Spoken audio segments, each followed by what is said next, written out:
give it. Cameroon take it quick. It's Toko Ekambi going 1v1 against Sonko Shumbari. He's got to stay on his feet, remember, due to that yellow card. Toko Ekambi checks back. Didn't know what to do, whether to put the cross in or shoot. The angle for a shot was completely closed off by Sonko Shumbari, but he's won a corner there. It was certainly a 50-50, a tough call for the ref to make, given it did maybe look like it had touched off Toko Ekambi, and does maybe look like the decision is the right one, as Sonko Shumbari certainly got a more bigger touch to it, as Toko Ekambi was just trying to move out of the way and shield it out for a corner kick, which will come in now from Ngamalu. Into the middle, Boubacar Gueye comes out, punches it clear, but wins a free kick as blocking his vision was Michael Ngadiou, who was trying to go for it, but did just get in front of Boubacar Gueye. Well, for the remainder of this tournament, whether it's Egypt or Morocco, if they can get past them, if you are gonna get past Cameroon, you've got to keep Boubacar and Toko Ekambi quiet. Boubacar has had chances in this game, not scored. Toko Ekambi's had his two big ones and took them. They are two players at the top of their games for their country right now. And whoever they're going to face, Egypt or Morocco, they've got to worry about them. Here's Modi Barra. A bit of worry here potentially for Cameroon, which is quickly nothing to be concerned about as Andre Onana gets in the middle of the cross, which Modi Barra just tried his best to keep in more than anything else. And it's almost essentially passes straight to Andre Onana, chasing down the ball and stopping it going out of play. Shumbari with the header into Bob. Gives it to Ibrahima to Mare, who gives it away. Now Hongla to Vincent Boubacar. Away from Yusuf for Bob. Ongisa with a beautiful flick over Bob's head. He gets away from Mara, away from Gomez. Then with the outside of his boot, plays it out to Toko Ekambi. He gets the cross in. Is it going to reach? And Ngamalu, who's on the left-hand side of the box, is parked, ready and waiting to get it under control, but it is away by the Gambia defence. Here is now Moussa Barrow. Not been used enough in this game, has he? As Barrow. Then he plays it to Modou Barrow. Here's an opening potentially. Ball is in the box low. Looks for Brima Colley. Just tried to flick it away from Ngadiou, but Ngadiou stands up well and doesn't allow Colley to flick it away from him. Omar Colley then stepping in this time to get in front of Hongla. Here is Darbo. A rare bit of passing by the Scorpions. Rare sequence for them in this second half. 20 minutes of it to go. The Gambia 0, Cameroon 2. And just as they try and play a crossfield pass to stretch the pitch, it's gone out of play for a Cameroon throw on the left-hand side. But just going back to Moussa Barrow, of course, all the goals that Gambia have scored, he's either scored or been the creator of. And he's had nothing to have in the way of chances or even create himself. Not had the ball enough and not had the chances. The goal they scored against Guinea was a really well-worked goal, wasn't it? Just played through the middle and they just sliced Guinea open. They are now at 2-0, starting to play a little bit more. The caution was certainly evident in the first sort of hour, but after those two goals went in, it has just ripped up that piece of paper with the game plan on originally, and probably meant that Tom Saint-Vitus has had to try and just compose and write up a new plan, which I did mention about the sort of first half. He had said that we've got to survive the Cameroon onslaught, which they did, but the second half, the small speedboats haven't been able to do the job. As Ngamalu gets in the box, tries to get the better of Sonko Shumbari, but Shumbari is strong enough to let that one go out for a goal kick. And Ngamalu felt the last touch had come off the Gambia at right back, but it has gone the way of Tom Saint-Vitus' team. The speedboat, or the small boats, are yet to strike for the Gambia as they are 2-0 down with 19.5 minutes to play of this contest, which Cameroon look like they could be on their way to yet another Afcon title with that final 8 days away. Ibrahima Colley gets the cross in as well to go on the outside of Tolo, and then it has gone into the box. Collins Fye was unsure, didn't know how much time he had, so has decided to divert the ball out of play for a Gambia corner kick. So positive steps towards Andre Onana's goal, in which they've not had a shot from yet. Taken short in by Moussa Barrow. Him and Modou Barrow linking up there. Moussa Barrow gets the cross in. Straight to the chest of Vincent Boubacar. The man's who's braced, separated two sides. Toko Ekambi to Boubacar, trying to get away. Great tackle going in though by Mara. Boubacar gets back up quickly through the legs of Youssoufa Bob. Here's Ongisa. Next pass finds a Boubacar on the edge of the box. Shoots with his left foot. And he's curled it wide. You knew exactly what he was going to do. He was always going to shoot, wasn't he? Did just maybe look a little bit tired and had made up so much ground to continue the attack anyway. And just sort of opened up, tries to find that far corner. And in truth, he is not actually that far away from making it 3-0 and scoring for the 5th consecutive game. There were a couple of shouts from the Gambian players 30 seconds before that about a handball against Vincent Boubacar, but he did take the ball on his sort of chest, the right pectoral area, and then just sort of brushed his bicep on his right hand side, and then he was able to bring the ball out. Here is Youssoufa Bob, gives it to Modou Barrow, but it's cut out well by Cameroon Samuel Ngoué, who has had to do that at times in this game. Very, very minimal, his sort of workload, and has been a light intensity for him in that sense, but as when he's been called upon, done a very grand job in there. And tactically, Tony Conceição has got this bang on for Cameroon this evening. Faye to Ongisa, gets it back from Toko Ekambi. Ongisa can't get away from Ibrahima Darbo, who robbed him and won the ball back, but then Gambia give it straight back to Cameroon. And Ngoué with the touch, and then he sort of just angled the ball over to the left with Ngamalu. He's going to take on Sonko Shumbari, and he get the better of him, goes on the outside of him, cross goes in looking for a Boubacar. James Gomez stretched, but it didn't beat him, and he's able to then just sort of touch it, and then the second clearance is finally away. Tolo to Ngadi. 73 minutes have passed and have elapsed at the Chapoma Stadium in Douala. It is the Gambia 0, Cameroon 2. Collins Faye's cross from the right, 5 minutes into the second half, saw Carl Toko Ekambi head in Cameroon's opener. Then around about sort of 6-7 minutes later, they made it 2-0 thanks to Toko Ekambi again. This time it was a low cross from Hongary, motored through the middle, great run, played the ball across on his left foot through and found Carl Toko Ekambi. As they're lining up two changes, Cameroon, Pierre Kunda and Clinton Ng are going to come on for Cameroon. Gambia are also planning a change.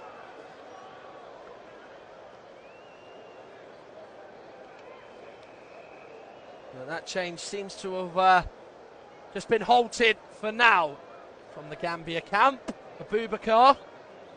Ongisa now to Faye. It's going to be a bit like a training ground game this now for Cameroon. They just don't want to maybe do something stupid and just don't take unnecessary risks with the game in the palm of their hands. As a ball that Ngamalu's took down under control with his right boot. He's taken on Sonko Shumbari, then shoots. But Boubacar Gay is able to shift across to his right. Good footwork and dive down low on that driven shot by Ngamalu, who has deserved a goal at least in this tournament. I've been very impressed with him in the games I've seen Cameroon, the young boys man. Modou Barrow goes into the middle. Faye with a push off the ball as he played it to Youssoufa Bob. To his right is Ibrahima Colley, who was the cousin of Omar. Barrow to Ibrahima Darbo, plays for Roma.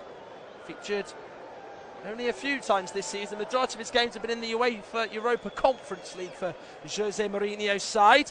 Here is now Moussa Barrow shoots, blocked by Jean-Charles Castellero. Turned his body to his left and the block came on his outside right and then back into the box, but it is cleared by the Cameroonian defence.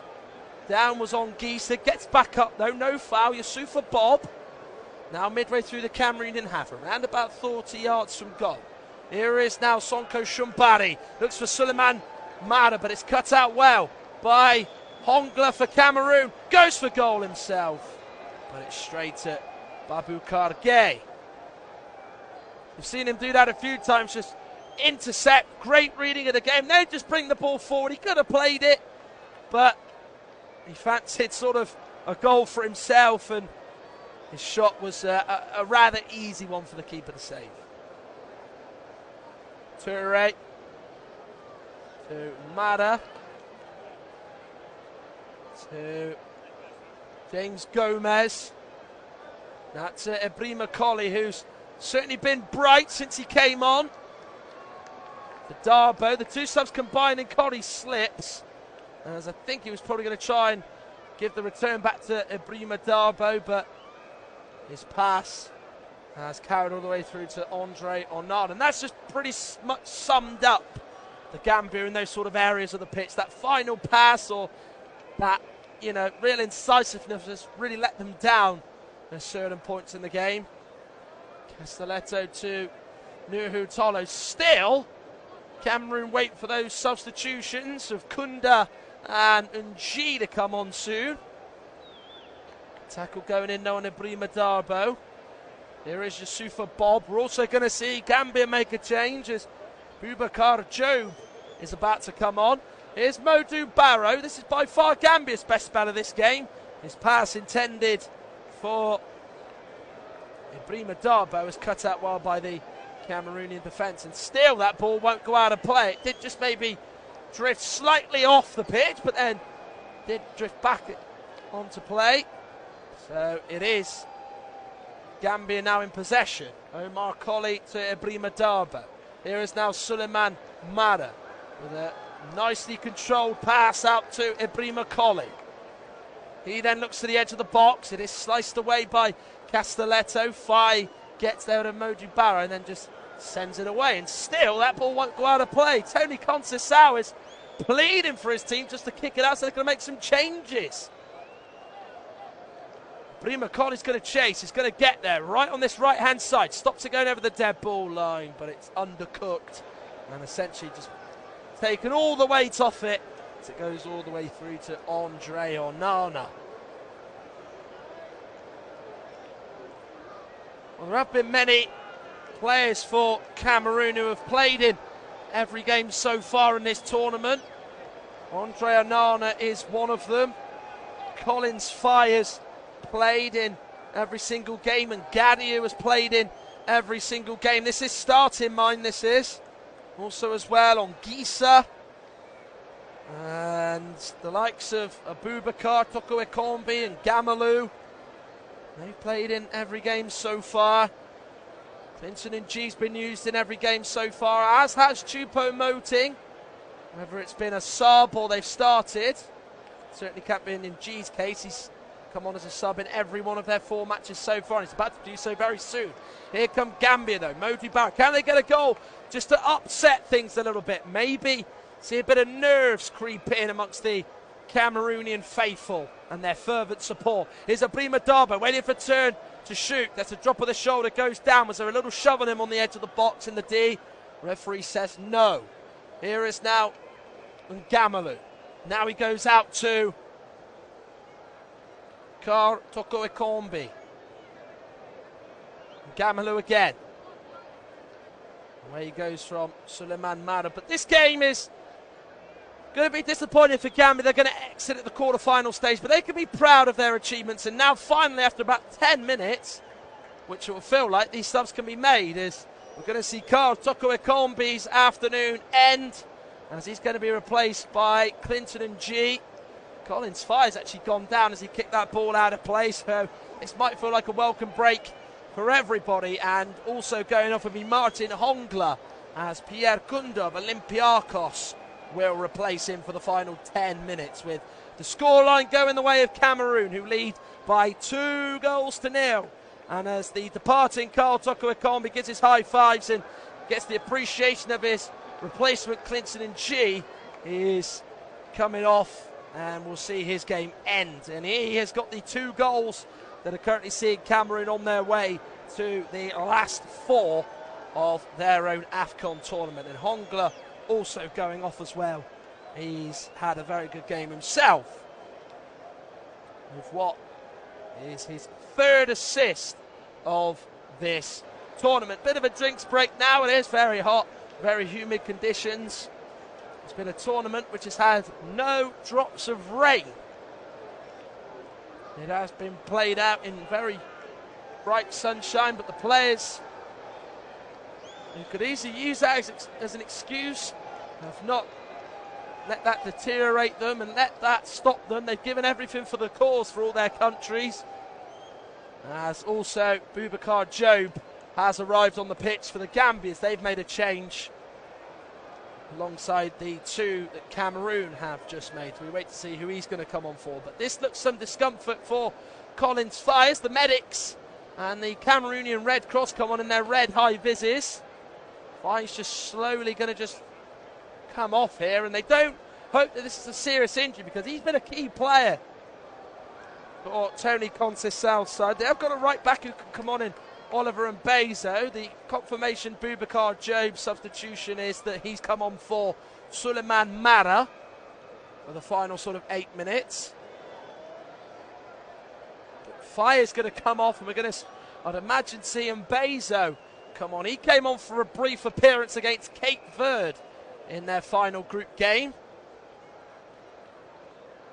And it still looks like he hasn't actually officially come off yet, as Clinton and G is almost just filling in there for the time being. So play now resumes with Onana giving it to Ngadiou. Here is now Castelletto. Gisa let it run across him. Not really too sure why he did that, to be honest. Darbo gets it from Toure. Now it's played by Colley into the channel looking for Barrow. Modu, that is, on that left-hand side. Away by Castelletto to Moussa Barrow. Modu Barrow gets it. Then Moussa Barrow now receives it. Toure to Modu Barrow. Plays it forward. It's a chip ball through the middle looking for Moussa Barrow. And then it's headed for a corner by Nuhu Tolo. He was just saying that he wanted a bit of a chat in his ear from Andre Onana. Didn't get it, so headed it out for a corner kick. Had he got that call from Onana, I think Tolo leaves that, and it goes for a corner, and it goes straight into the keeper's hands. So Olivier Mbaizo has come on for Cameroon in place of Collins Fye. Corner comes in for the Gambia. Good header away though by Ngadiou, I believe it was. Castelletto was climbing for it in the middle of the 6-yard box, but it's away anyway. But a foul's been given against Cameroon. Clinton and G, the man who catches Youssoufa Bob, taking his heels and taking his feet away. So it'll be a free kick to the hosts. A free kick to the Gambia. So Sonko Shumbari is going to come off, and Hassan Cisse will arrive into this game with 6 minutes to go. Plays for Zurich in the Swiss top flight. 27th cap. His last goal was their 2-1 friendly win against South Sudan in October 2021. So Gambia have a free kick. Round about sort of 20 or so yards away from Andre Onana's goal. There's 3 players around this. This might look like a position they're going to whip in, but Cameroon just trying to slow the game down with Ngamalu going down. Referee Pacifique Ndabiho Wenimana is telling him to get back up, as we still await this free kick to come in, and Gambia wait to take it. They try a routine here, and down went Ibrahima Colley. They fought the Cameroonian wall. He was just basically stood deadpan. They played it around the wall, a lot of curl on it, around the sort of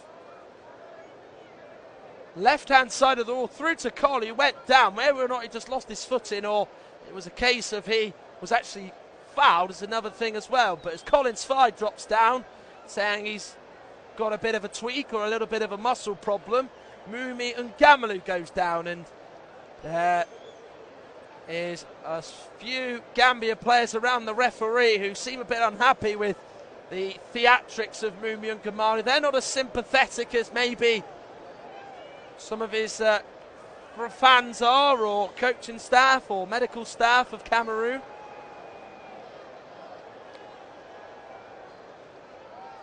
Cameroonian fans are singing and dancing. Always special when you watch games like this. The fans always come out and show their support with face paint and sort of very colourful attire. As Cameroon are going to make 2 more changes. Yvan Neu's going to come on soon, and G's in, it could be 3, tries to get over Gay, it's gone to Abubakar who blasts it over. He awaits his goal this afternoon, but Cameroon went old school, went route 1, and it just completely cut open the Gambia defence. They pushed up high. It was the midfielder Yusufa Bob who pushed up. Opening up was G, stopped himself, he had all the time in the world, tried the lob, was unsuccessful.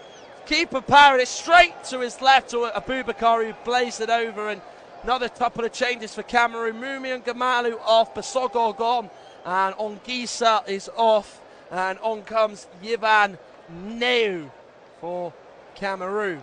But Tony Conceição is unhappy about something. Whether or not they've told the 4th official the wrong instruction and the wrong player's gone off, or whether or not they still await for him to come on. So Basogog hasn't actually entered the field of play yet. Mumi and Gamalu's already off, so Cameroon are down to 10 at the minute. Not like though it's going to maybe count for anything, but they would like their full complement of players on. They're in bewilderment. The ball hasn't actually yet gone up by the 4th official, Boubou Traoré of Mali. Castelletto clears it. Now we might see it come up. There we go. Basogog is now going to come on. So they are back to 11 players. Mumi and Gamalu has now officially been replaced. A bit of confusion reigning in there for the 4th official, who's a bit half asleep there. Doesn't need to use the board anymore though in this game. With Gambia making 5 subs, and also Cameroon making 5. So it's just having a word here with Pacific and Dabiha Wenimana, which seems to have caused a bit of an issue. Not too sure what has happened yet. Vincent Boubacar's been called over. Gambia's coaching staff have gone over. One of the coaches is speaking to Christian Basogog. Tom Seinfeld is over there. I'm not actually too sure what has happened here. I must admit, play does now continue. I think they might have been a bit unsure about the subs, whether or not it was the actual amount of subs that were made by Cameroon or not. And I can say that Mbezo, Kunda, Neu and G Basogog have come on for Cameroon. So 5 have been made for them. So we're into the 89th minute. After those 2 goals, game's pretty much just sort of faded away, really, isn't it? Cameroon have been far too strong, and whilst many could argue they've yet to really face a strong, stern test in this home Afcon of theirs, they will certainly get that in the semi-final when Egypt or Morocco will be their next opponents. But Gambia's bubble is about to burst and won't be flying in the sky anymore.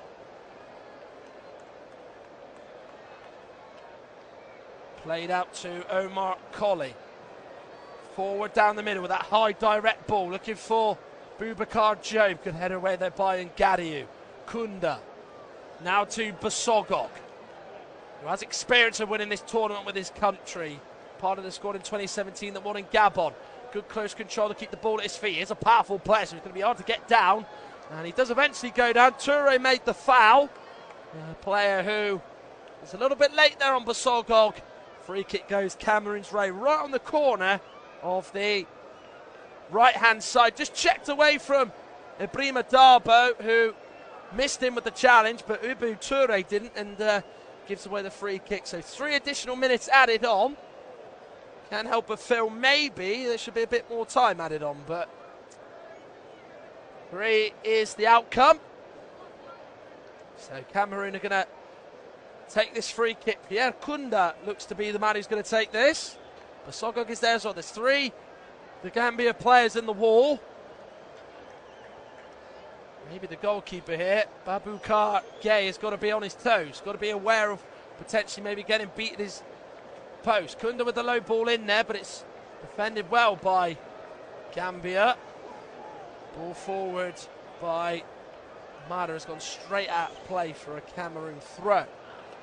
And Jean-Charles Castellanos just trying to crank the volume up a little bit, putting his hands up to just get the Cameroonian fans singing. Every game they play, every performance, it's just maybe raising the expectation that they can be title winners of this competition. Here is Clinton and G away from Bob. Oh, couldn't get away though from James Gomez with a well-timed tackle over on that right-hand side. That ball has gone out of play, has it? Yes, it has. And it will be a Cameroonian throw. So we are well over 90 seconds into the 3 added on. Gambia 0, Cameroon 2. Kyle Toko Ekambi with 2 goals. His 4th and 5th of this tournament. Currently seeing Cameroon through. Kunda, this is a big, powerful run from him. Shakes off Ibrahima Darbo. Plays it out to Vincent Boubacar. Bears down into the box. Away from Gomez. Shoots. Good block, though, by Omar Colley. It's not going to be a Boubacar's day, is it, for the Indomitable Lions? He won't make it 5 games in a row. He scored in Kunda. Boubacar. Kunda nearly got there. Good challenge in by Colley again. And it's a Cameroon corner with just over 40 seconds left to play, but I think the offside flag was raised against Pierre Kunda there as he went for the return. Free kick is taken short by Gambia. Here's Toure, clears it away with Basogog putting him under pressure, plays it forward, and there's one that Hassan Cisse is getting nowhere near from. On the end of. Remember, the quarter-final action doesn't stop. Burkina Faso, Tunisia is to come later on. Winners of this play, Egypt or Morocco. Clearance by James Gomez, away by Castelletto. Modu Barrow and Umgue go for the 50-50. The Cameroonian players on their bench celebrate. They are into the last 4 as Gambia's fairy tale. They were frustrated in the first half, but the second half they struck the blows early on that pretty much essentially saw Gambia out for the count. And the 2 blows came from Lyon's Kyle Toko Ekambi. His first one was a header from a high ball from Collins Fire, which he headed into the back of the net. And then his second one was a low cross in from Hongler. Great driven run from the left-hand side of the box.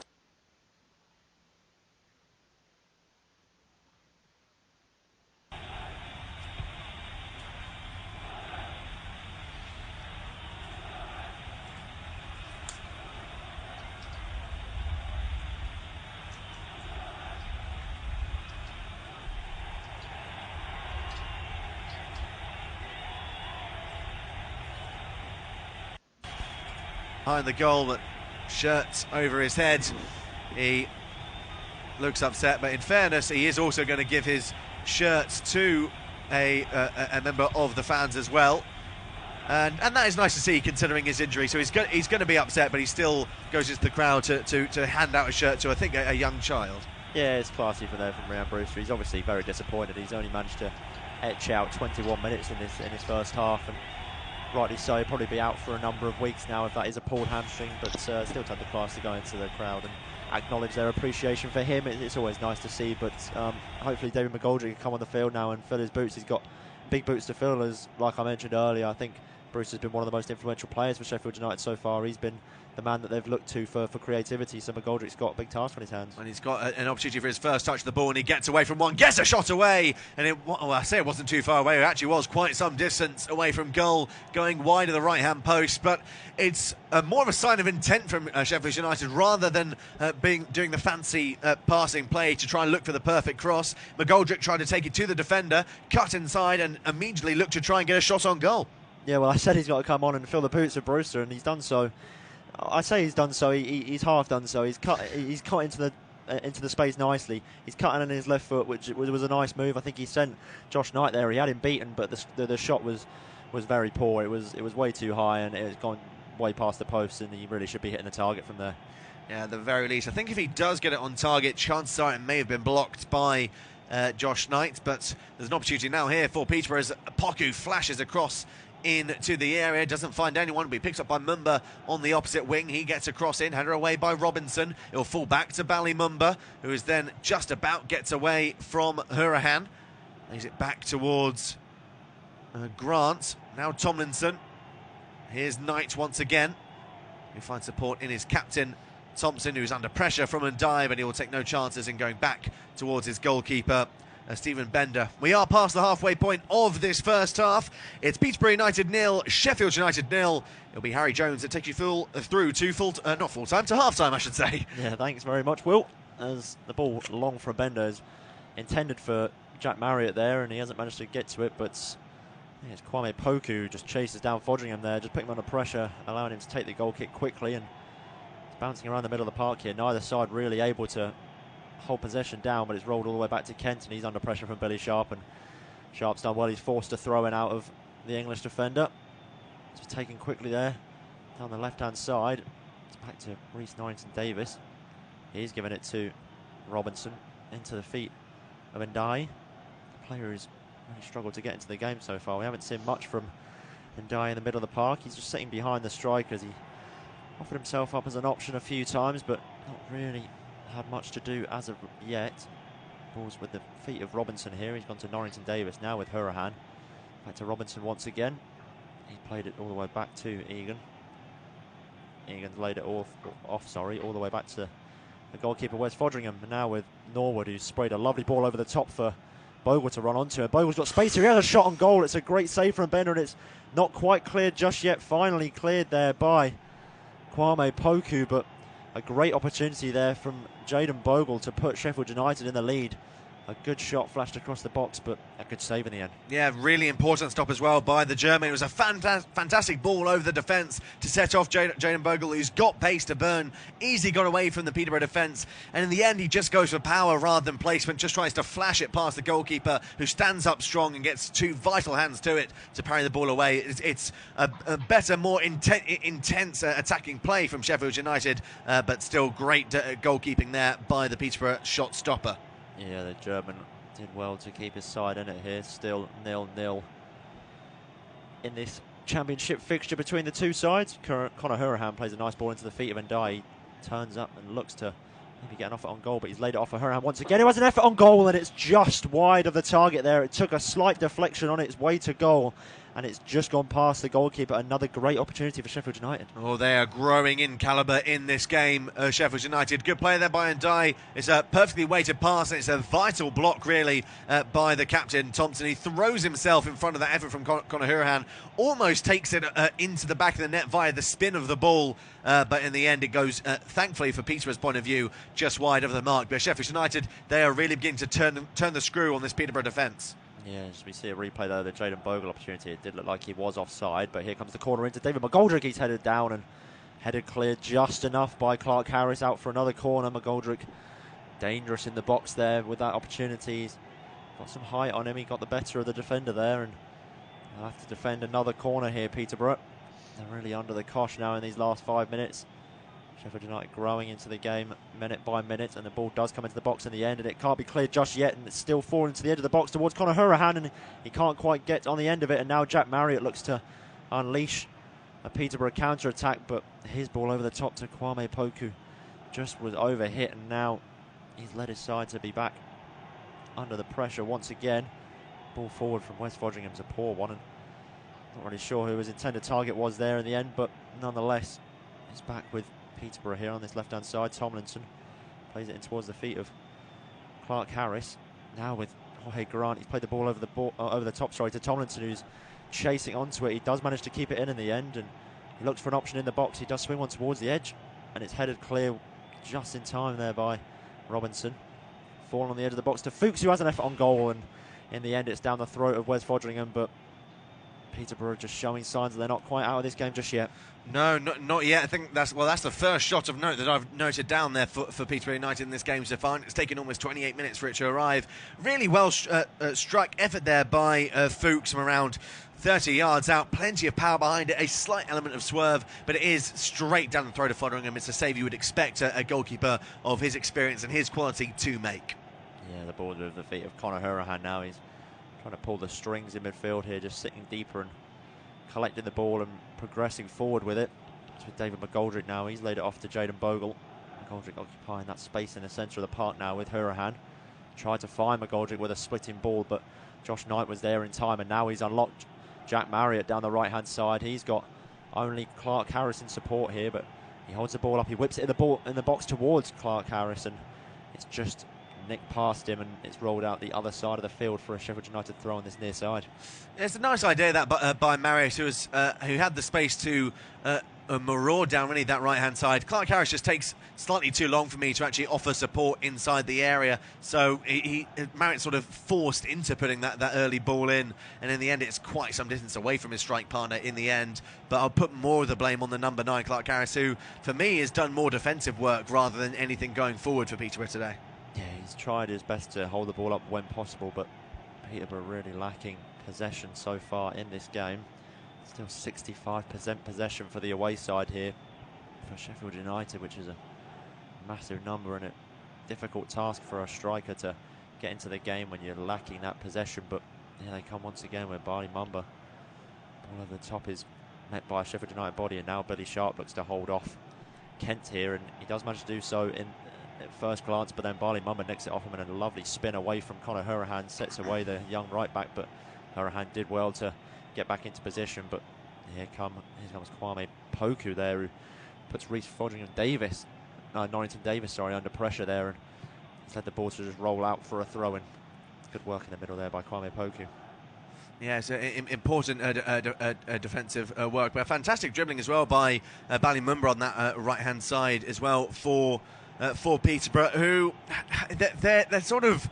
They're playing at the moment in bursts of energy. They have like periods of looking dangerous going forward, and then that means that defensively they're being really, really poor and just allowing a wave after wave of attack from Sheffield United. They're now having this upward trend of going to try and attack the Sheffield United goal. How long it will last for, can't really say. But I mean, if they are going to get anything out of this game, realistically, I think that they're going to have to score. They're not going to hold on to a clean sheet here. Yeah, it'll be a difficult uphill battle to try and weather this storm from Sheffield United for the whole 90 minutes, but they are showing signs of positivity here. They've got a throw-in right next to the corner flag here with Barley Mumba with the ball in hand. He throws in towards the body of Fuchs, but he can't quite hold off the defender there, and it's cleared long by Sheffield United and met by Thompson, the captain.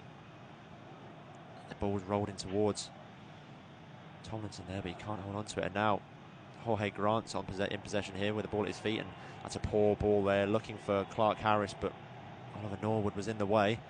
Now Ndiaye looks to get underway, and now here comes Sheffield United with Basham. He's driving into the Peterborough half. Now it's with Bogle. He cuts the ball back towards the edge of the box to Ollie Norwood. Ollie Norwood looks up, looks for an effort on goal, and flashes over the crossbar. That was high, wide and handsome, wasn't it? Yes, it wasn't exactly the greatest effort there by Oliver Norwood, and it was found well by Bogle on that right-hand side. He had time, he had space to pick out his options, Norwood. I don't blame him for going for goal, because no Peterborough defender was really coming out to put on any pressure on the Northern Irishman, but the execution just wasn't there at all. Yeah, it was a poor effort in the end, a squandered opportunity of another good attack, but nonetheless, Bender takes the goal kick long. It's fallen to the feet of Jack Marriott here. They're in a good position here, Peterborough. He's tried to thread through Kwame Poku, but good defending in the end by Conor Hurahan, and now a long ball from him looking to open up Billy Sharp, but it's fallen to Ndiaye. He hasn't got many options ahead of him, so he just continues to run at the defender, but he's lost out of possession there, and Fuchs plays it into Kwame Poku, turns away from Egan there, and Hurahan. He's led it back to Jorge Grant. He played a 1-2 with Fuchs. Now it's with Thompson into Poku once again. Now with Tomlinson. Peterborough lose out possession in the end. They were lucky to hold on to it for as long as they did. It seemed like they were passing with zero intent, but managed to hold on to the ball, and now they're back with it. And a flick down from Clark Harris, a poor one at that, in towards the feet of Norrington Davis, leaves Sheffield United back in possession. It's with Ndiaye now. He's got David McGoldrick ahead of him. He's tried to find the Irish striker, but Bender comes out quickly and smothers the danger. Yes, it was an alert there, Bender, to the danger. I don't think there was any real hope for any Sheffield United player to actually get on the end of that either. And they're lacking something, Sheffield United. I'm not sure if it's because of Brewster's injury, the fact he had to go off, they're now sort of missing his element going forward, or if Peterborough are just beginning to just quell something in their Sheffield United attack. They are missing a spark, I feel. They're being forced into taking just long pop shots from the edge of the area, and they're struggling to make their way inside the 18-yard box. And at the moment, any cross that's being put into the area is not finding the intended target either. Yeah, now here comes Sheffield United with Billy Sharp. He turns away from two bodies, tries to cut it towards the edge of the box to Bogle, and Bogle has an effort on goal, and in the end Josh Knight comes out quickly and gets to the danger, and in the end he is the last man to touch the ball, and David McGoldrick lets it roll out for a corner on the far side. Yeah, brave defending that by Josh Knight, throwing his body in front of the effort of Jayden Bogle. It fell so kindly to the number 20. He knew he was going to hit it with plenty of power, and I'm not sure where it hits Josh Knight. It's probably going to sting, you'd imagine, but it's a fantastic defending, and if Peterborough defenders continue to put their bodies on the line like that, it could be a very frustrating evening for Sheffield United. Yeah, the ball's whipped into the box, and it's met by the head of Egan there, who just tries to direct it goalwards. It was coming with a bit too much power, and he caught it almost too cleanly there and fires it over the crossbar. He couldn't quite direct it goalwards. He just didn't get over it enough. No, just couldn't time his run to perfection there. He's heading the ball when he's still going up, so he's always going to get underneath the ball, and in the end he sends it quite comfortably over the bar. But it was a lovely delivery, great flight on it, plenty of pace, could have easily caused issues for Peterborough United, and that is something I have been impressed with over the course of this game from the Blades, that the deliveries from set pieces 9 times out of 10 have been really, really good. Yeah, Paul Heckingbottom will be happy with his performance so far from his side away from home here, but the only thing he'd be more delighted with would be a goal, as they do deserve it, I'd say, in this game so far. They've attacked well, they've had good opportunities, just haven't quite managed to break the deadlock yet. 35 minutes played here, still 0-0 between the two sides, and David McGoldrick plays it to Norwood, who cleverly leaves it for Basham now, and Basham running into the box here. He lays it off for Bogle. He's one-on-one with the defender, Tomlinson. He cuts back on his left foot. He does really well here, Bogle, and Bogle has an effort on goal, and it's smothered by Bender. He can't quite get to it enough, and Ndai's still on the ball here in the box. He twists and turns away from blue bodies, and in the end his pass into the box is an awful one, and it's gone into the hands of the goalkeeper, but another great opportunity. Really good opportunity, and that's a really nervous moment there for the goalkeeper, who's he has no right to fumble the ball in the manner that he does, and it gives the opportunity for the attack to continue going. I think he does apologise to a few people. Once again, Jayden Bogle being the architect of the strike there. Fantastic skill to get into a shooting position. His shot itself isn't good at all, but it bobbles and it squirms out of the goalkeeper's hands, and they can't capitalise on the second time of asking. But that's going to give a lot of confidence for Sheffield United, knowing that the goalkeeper is a little bit timid at the moment. Yeah, Jayden Bogle, a real thorn in the side of Peterborough so far. Everything seems to be coming through this right-hand side so far in this game, but here we are on the left-hand side with Reece Norrington-Davis. He plays the ball into the box. It's cleared away by Kent, only as far as Hurahan. They can't quite deal with the danger just yet. Header in from Ndai, finds Hurahan, and a bit of head tennis now between the two sides. No one can really get it on the ground, but now here it is with the ever-lively Bogle, who skips past two players nicely. He has a shot on goal, and it's just flicked past wide of the post. And once again, we've mentioned Jayden Bogle really causing problems here, and once again he has another good effort on goal. That's fantastic play by the number 20, who's been by far and beyond the best player on the field. Easily got away from Clark Harris and Tomlinson, get it onto his favourite right boot, and he gets plenty of power behind it, trying to flash it across the face of goal, which he does, but he can't get the required accuracy, and it goes quite comfortably wide of Bender's right-hand post. But if there is going to be a goal for Sheffield United, you've got to assume that Bogle is going to have some part to play. Yeah, he's been fantastic so far in this first half. 37 minutes played here. Peterborough only managing 2 shots and 1 on target. Sheffield United managing 12 shots with 2 on target so far in this match. 64% possession in favour of the away side. So there's a real tale of what we're seeing so far, a domination so far from Sheffield United, only lacking that illustrious goal to put them in the lead here. Not quite managed to put themselves in front just yet. However, they are still trying and have got a lot of time to play here. With Chris Basham now on the right-hand side, he's got a lot of space ahead of him. He looks up, looks for a switch ball to the left-hand side. He, in the end, manages to find Reece Norrington-Davis. He's been pushed back, though, by Barley Mumba. He's had to lay it off Ollie Norwood. He's looked up, he's got a lot of space. He plays a cute dink over the top towards a running Robinson down the left-hand side. His poor first touch leaves him with everything to do there, and the cross is just as bad there as it hits the roof of the net, and that's wasted a good opportunity. Yeah, there's not a great delivery on that left-hand side. They're not getting a lot of joy on that left flank at the moment. All the good things are happening on the opposite wing, but it was Norrington Davis with a really heavy touch, and he just can't quite recover in time. Is a real waste of a promising move. Still with 7 minutes of this first half to go, which I'd imagine we're going to have a couple of minutes of added time because of the injury to Rhian Brewster, of course. But at the moment, you struggle to see a way out for Peterborough at the moment.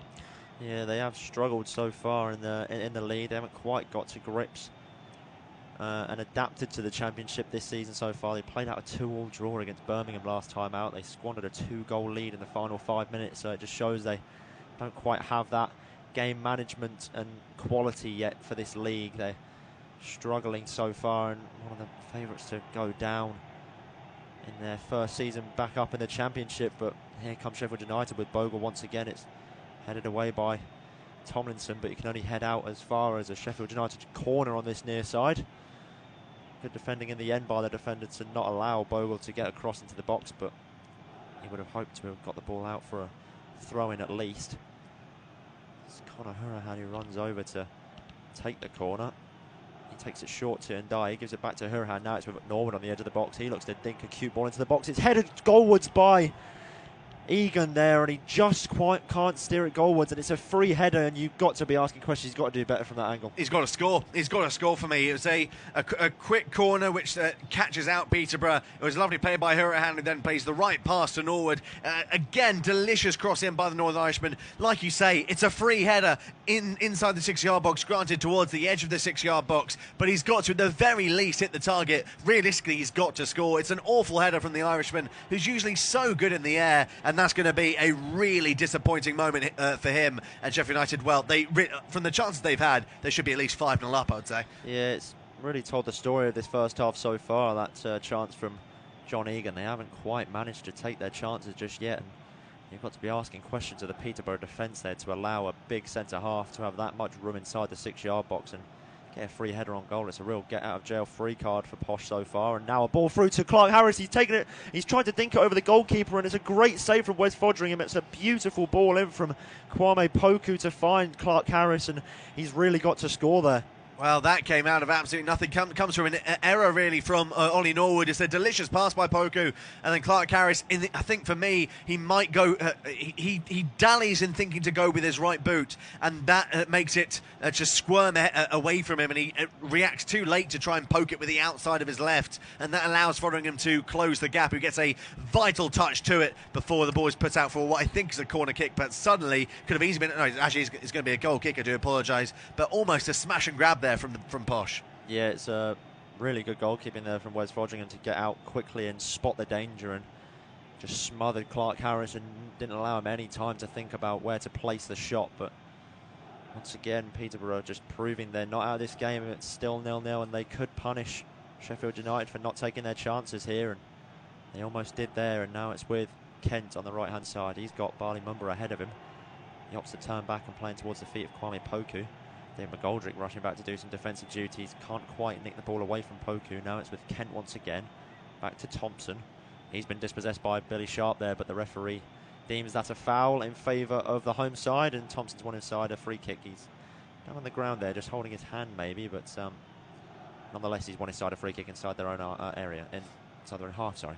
Yes, we're just seeing another replay of that effort by Clark Harris. It's a big left hand by Foderingham is what keeps the ball from going into the back of the net. I think the injury for Thompson, I think, is more of a landing rather than any sort of stamp onto the hand.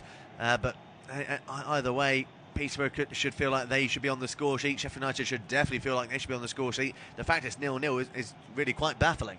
I know, I can't believe what we're seeing here. 42 minutes played and it's still 0-0 with the whole host of chances we've seen. It wasn't quite this scoreline last time the two sides met. They last faced each other in an explosive league clash back in earlier on in the season, with Sheffield United winning 6-2 in that result. But things went the way they should have gone in this game. We could have seen it been 6-2 already here, but it wasn't meant to be so far. It's still 0-0 here as Clark Harris does some Good work there to almost dispossess Bogle there. He out-strengthened the defender and he tried to win his side of corner there, but the referee deemed the ball had already gone out of play, so it will be a goal kick to Sheffield United. Fodringham laying the ball down inside his 6-yard box, gearing up to take it. 43 minutes played here at the Western Home Stadium. Still 0-0 between either sides. No side able to break the deadlock as West Fodringham takes the goal kick long, looking for Ndai in the middle of the park, but it's won by Grant. Flicked on once again by a Peterborough defender in towards the path of Ndai again. It's with Hurahan. A little knock there from Poku, but they're still in possession here with Norwood. Plays to the feet of Ndai. Now with Bogle on the right hand side. Can he keep it in? He can just about, but he will be dispossessed. And now Posh will look to get back on the attack with Jorge Grant. Plays a long ball forward, but there was no target there that he should have intended for. There was nobody there, and he's sloppily given away possession once again. Now Hurahan plays into the feet of Norwood. He's got bodies ahead of him. Plays it through to Chris Basham, the centre-back, quite far up the pitch here, and he slings the ball in towards the box, towards Billy Sharp. He's laid it down to McGoldrick. He's shifted it off to Hurahan, who set it up for the volley. He has an effort on goal, and he just couldn't quite get over it enough, and that'll go just wide of the target, but another good opportunity for the Blades. Yeah, another good opportunity. A lovely bit of skill there by Hurahan, a bit of skill to get over the top of, I believe it was Fuchs, who's doing his best to do his defensive duties. Falls kindly to him on the half volley, and he does have that ability to score from that range with that type of shot. This time though, goes over and wide of the goal. They're still knocking on the door though, with only a few seconds remaining of the mandatory 45 to go. Yeah, like you said, only a couple of seconds left of the normal 45 minutes. I'm not sure just yet how many minutes of additional time we'll have. Yet here come Sheffield United with a throw-in inside the Peterborough half. Bogle will take. He goes into Norwood. Bogle tries to shift away from Poku, but he can't quite manage to do so, and it's cleared long by Peterborough, met by the head of John Egan, only as far as Poku, and neither side able to take the ball on the floor just yet. And a long ball over the top from Norwood was sloppy, and it will roll all the way back to the goalkeeper, and we have now seen that we'll be experiencing an additional 2 minutes of added play here, which is a bit less than I thought initially, with the Ryan Brewster injury and a couple of other situations, but the fourth official has indicated 2 minutes of additional play. A long ball forward met by the head of Chris Basham. Now it's with Thompson. He tries to find Jack Marriott, but it's cleared by Egan. Headed once again by Fuchs. Sheffield United really wanted to get the ball on the floor and just enjoy some possession here. In the end, they've lost out to Peterborough. Now it's with Fuchs. He's played the ball out to Kent, who's accidentally skipped away from Billy Sharp quite well there, and now Peterborough not able to keep onto the ball, and McGoldrick almost unleashing himself through on goal, but he just slips over the ball, and in the end Jorge Grant comes back to do some fantastic defensive work there and win the ball back, and now he's been fouled by Oliver Norwood just in line with his penalty area there. Good hold-up play there from Jorge Grant, who's supposed to be sitting just behind the strikers, but he was the furthest man back there.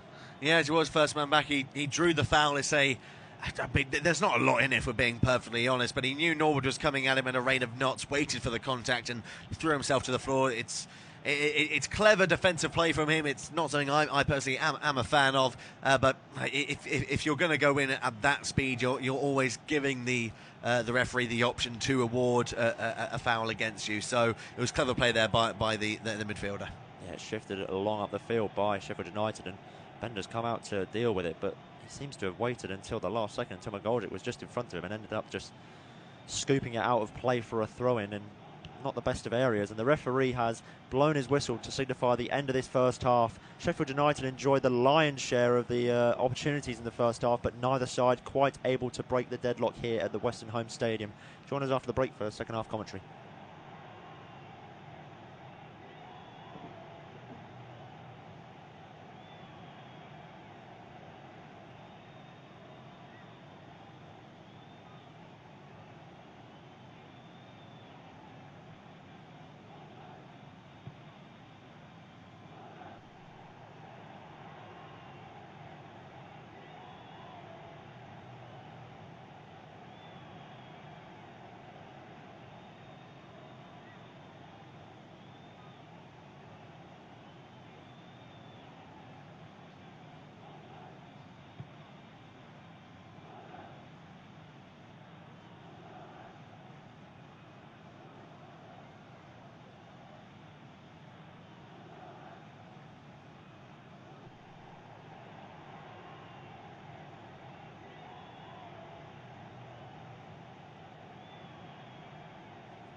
Half-time, it is Peterborough United 0, Sheffield United 0. The closest the home side came out of really only two opportunities they've had over the first 45 minutes was a through ball by Poku, finding Clark Harris, who dallied a little bit, and then with the outside of his left boot, tried to poke it around the goalkeeper, but it was a good strong left hand to keep the ball out. Sheffield United, well, they've had plenty of opportunities to take the lead. Really should be about 5-0 up. The closest they came was when Norwood played a ball towards Jaden Bogle. His effort from 10 yards, wonderfully saved by Stephen Bender.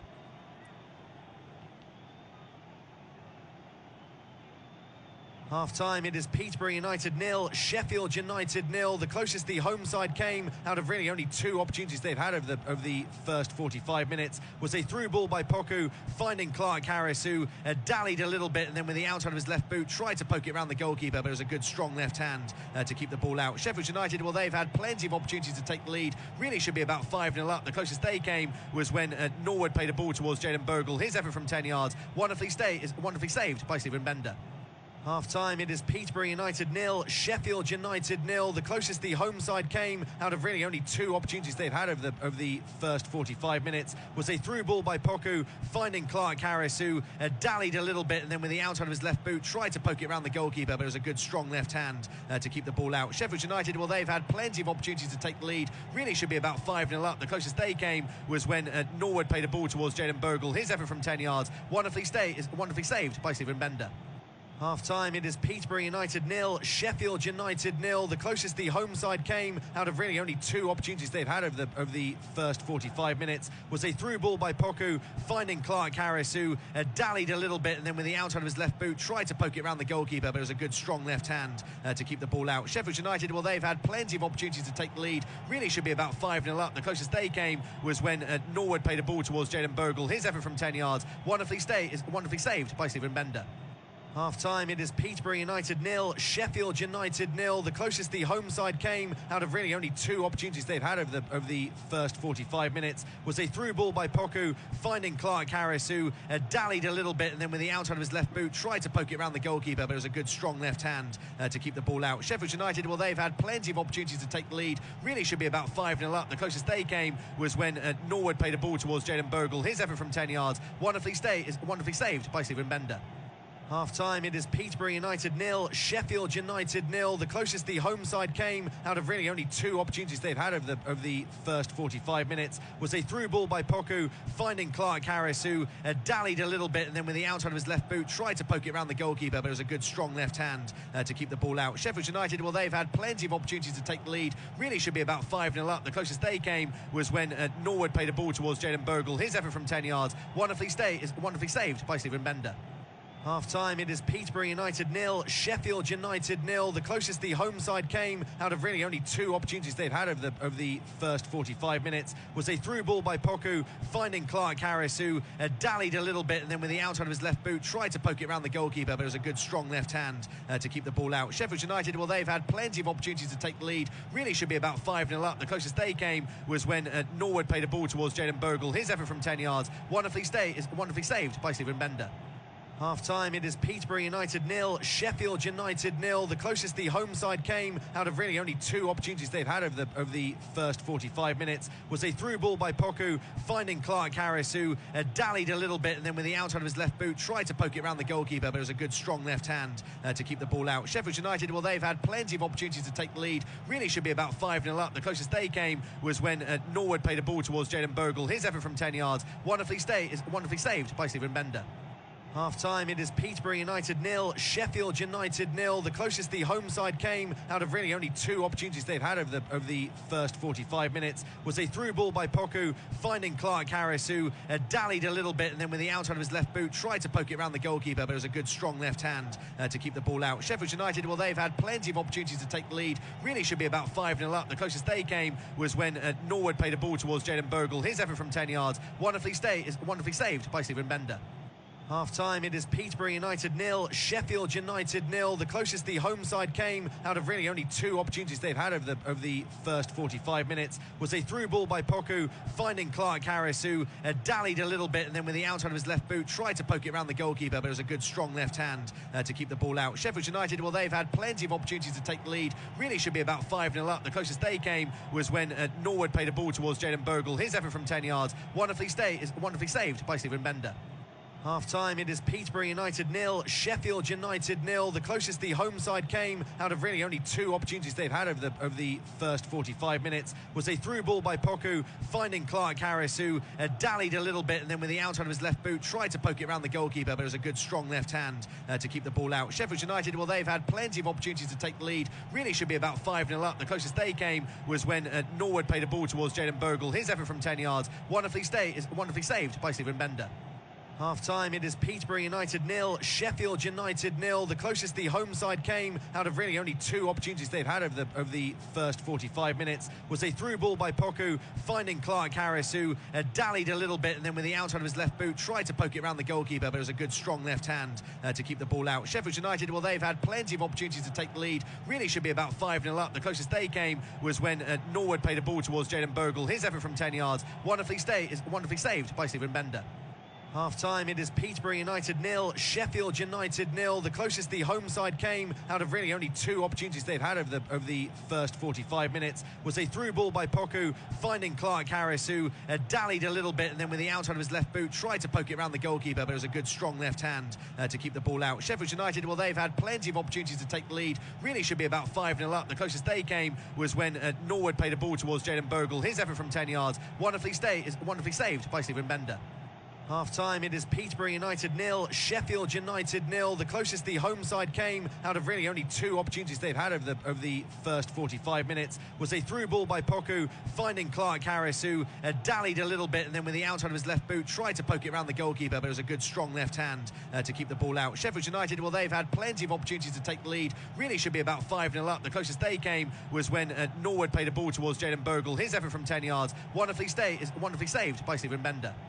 Half-time, it is Peterborough United 0, Sheffield United 0. The closest the home side came out of really only two opportunities they've had over the first 45 minutes was a through ball by Poku, finding Clark Harris, who dallied a little bit, and then with the outside of his left boot tried to poke it around the goalkeeper, but it was a good strong left hand to keep the ball out. Sheffield United, well, they've had plenty of opportunities to take the lead, really should be about 5-0 up. The closest they came was when Norwood played a ball towards Jaden Bogle. His effort from 10 yards, wonderfully saved by Stephen Bender. Half-time, it is Peterborough United 0, Sheffield United 0. The closest the home side came out of really only two opportunities they've had over the first 45 minutes was a through ball by Poku, finding Clark Harris, who dallied a little bit, and then with the outside of his left boot tried to poke it around the goalkeeper, but it was a good strong left hand to keep the ball out. Sheffield United, well, they've had plenty of opportunities to take the lead, really should be about 5-0 up. The closest they came was when Norwood played a ball towards Jaden Bogle. His effort from 10 yards, wonderfully saved by Stephen Bender. Half-time, it is Peterborough United 0, Sheffield United 0. The closest the home side came out of really only two opportunities they've had over the first 45 minutes was a through ball by Poku, finding Clark Harris, who dallied a little bit, and then with the outside of his left boot tried to poke it around the goalkeeper, but it was a good strong left hand to keep the ball out. Sheffield United, well, they've had plenty of opportunities to take the lead, really should be about 5-0 up. The closest they came was when Norwood played a ball towards Jaden Bogle. His effort from 10 yards, wonderfully saved by Stephen Bender. Half-time, it is Peterborough United 0, Sheffield United 0. The closest the home side came out of really only two opportunities they've had over the first 45 minutes was a through ball by Poku, finding Clark Harris, who dallied a little bit, and then with the outside of his left boot tried to poke it around the goalkeeper, but it was a good strong left hand to keep the ball out. Sheffield United, well, they've had plenty of opportunities to take the lead, really should be about 5-0 up. The closest they came was when Norwood played a ball towards Jaden Bogle. His effort from 10 yards, wonderfully saved by Stephen Bender. Half-time, it is Peterborough United 0, Sheffield United 0. The closest the home side came out of really only two opportunities they've had over the first 45 minutes was a through ball by Poku, finding Clark Harris, who dallied a little bit, and then with the outside of his left boot tried to poke it around the goalkeeper, but it was a good strong left hand to keep the ball out. Sheffield United, well, they've had plenty of opportunities to take the lead, really should be about 5-0 up. The closest they came was when Norwood played a ball towards Jaden Bogle. His effort from 10 yards, wonderfully saved by Stephen Bender. Half-time, it is Peterborough United 0, Sheffield United 0. The closest the home side came out of really only two opportunities they've had over the first 45 minutes was a through ball by Poku, finding Clark Harris, who dallied a little bit, and then with the outside of his left boot tried to poke it around the goalkeeper, but it was a good strong left hand to keep the ball out. Sheffield United, well, they've had plenty of opportunities to take the lead, really should be about 5-0 up. The closest they came was when Norwood played a ball towards Jaden Bogle. His effort from 10 yards, wonderfully saved by Stephen Bender. Half-time, it is Peterborough United 0, Sheffield United 0. The closest the home side came out of really only two opportunities they've had over the first 45 minutes was a through ball by Poku, finding Clark Harris, who dallied a little bit, and then with the outside of his left boot tried to poke it around the goalkeeper, but it was a good strong left hand to keep the ball out. Sheffield United, well, they've had plenty of opportunities to take the lead, really should be about 5-0 up. The closest they came was when Norwood played a ball towards Jaden Bogle. His effort from 10 yards, wonderfully saved by Stephen Bender. Half-time, it is Peterborough United 0, Sheffield United 0. The closest the home side came out of really only two opportunities they've had over the first 45 minutes was a through ball by Poku, finding Clark Harris, who dallied a little bit, and then with the outside of his left boot tried to poke it around the goalkeeper, but it was a good strong left hand to keep the ball out. Sheffield United, well, they've had plenty of opportunities to take the lead, really should be about 5-0 up. The closest they came was when Norwood played a ball towards Jaden Bogle. His effort from 10 yards, wonderfully saved by Stephen Bender.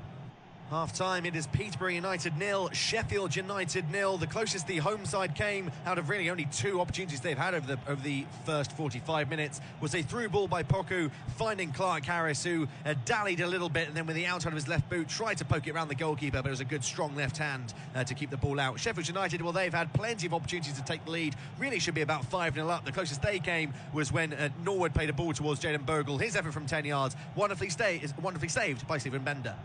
Half-time, it is Peterborough United 0, Sheffield United 0. The closest the home side came out of really only two opportunities they've had over the first 45 minutes was a through ball by Poku, finding Clark Harris, who dallied a little bit, and then with the outside of his left boot tried to poke it around the goalkeeper, but it was a good strong left hand to keep the ball out. Sheffield United, well, they've had plenty of opportunities to take the lead, really should be about 5-0 up. The closest they came was when Norwood played a ball towards Jaden Bogle. His effort from 10 yards, wonderfully saved by Stephen Bender. Half-time, it is Peterborough United 0, Sheffield United 0. The closest the home side came out of really only two opportunities they've had over the first 45 minutes was a through ball by Poku, finding Clark Harris, who dallied a little bit, and then with the outside of his left boot tried to poke it around the goalkeeper, but it was a good strong left hand to keep the ball out. Sheffield United, well, they've had plenty of opportunities to take the lead, really should be about 5-0 up. The closest they came was when Norwood played a ball towards Jaden Bogle. His effort from 10 yards, wonderfully saved by Stephen Bender. Half-time, it is Peterborough United 0, Sheffield United 0. The closest the home side came out of really only two opportunities they've had over the first 45 minutes was a through ball by Poku, finding Clark Harris, who dallied a little bit, and then with the outside of his left boot tried to poke it around the goalkeeper, but it was a good strong left hand to keep the ball out. Sheffield United, well, they've had plenty of opportunities to take the lead, really should be about 5-0 up. The closest they came was when Norwood played a ball towards Jaden Bogle. His effort from 10 yards, wonderfully saved by Stephen Bender. Half-time, it is Peterborough United 0, Sheffield United 0. The closest the home side came out of really only two opportunities they've had over the first 45 minutes was a through ball by Poku, finding Clark Harris, who dallied a little bit, and then with the outside of his left boot tried to poke it around the goalkeeper, but it was a good strong left hand to keep the ball out. Sheffield United, well, they've had plenty of opportunities to take the lead, really should be about 5-0 up. The closest they came was when Norwood played a ball towards Jaden Bogle. His effort from 10 yards, wonderfully saved by Stephen Bender.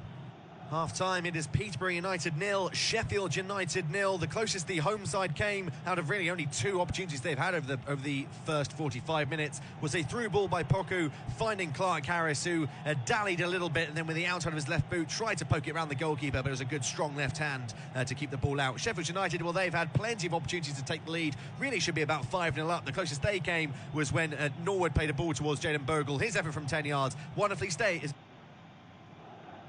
Well, we'll leave that there because we're now back underway for the second half of this late championship kick-off between Peterborough United and Sheffield United. Goalless after the first period of 45 minutes, but plenty of opportunities for both sides. In particular, though, for the away side, Sheffield United. It doesn't look like there's been any changes at the half-time interval, so it's very much as we were, as there's a bit of pushing and shoving right by the corner flag for both sides, really, but it is Sheffield United that come away with it. So running through the lineups once again once this attack is over, as a corner kick is awarded for Sheffield United, put out of play by Clark Harris doing his defensive duties for his side. It's myself, William Maxwell, and Harry Jones taking you through this one.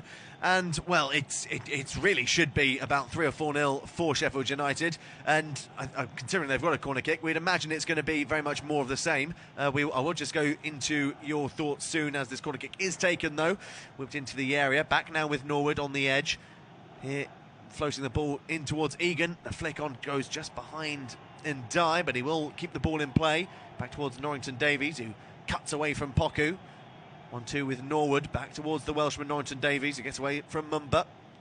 Ndai, space for Norwood again, who looks to float it towards the back post for Egan. It's overhit though, that'll go out for a goal kick. Now gives me the opportunity to bring you in, Harry, and what are you expecting in this second half?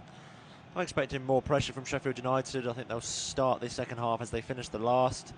They're very unlucky to not to have been 1, 2, 3 or 4 goals up here, but there was a little half chance early in the first half, a bit of a scare from Peterborough, that Clark Harris chance that was fantastically saved by West Fodringham, but apart from that they haven't done anything in the final third. They've weathered the storm fairly well, but a couple of defensive blunders allowed Sheffield United to maybe capitalise, but it's the Blades who I think will be most unhappy about the results so far. They really should have killed this game off already by now. They should be comfortably in the lead, and they haven't managed to do so, and that's just a lack of quality they've got up front. They did obviously go down to losing Ryan Brewster, who was quite influential in the first 10 or 15 minutes, but it was McGoldrick who came on. In fact, he's played quite well since coming on.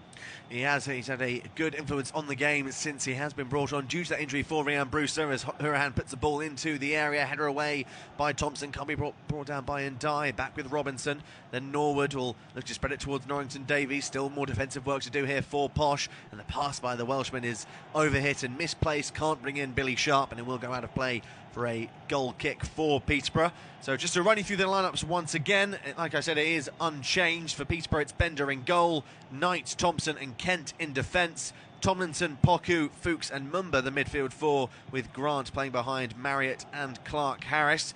For Sheffield United, it's Foderingham in goal, Basham, Egan and Robinson in defence, Bogle, Norwood, Hurahan and Norrington Davies the midfield, with Ndai playing behind Sharp and McGoldrick.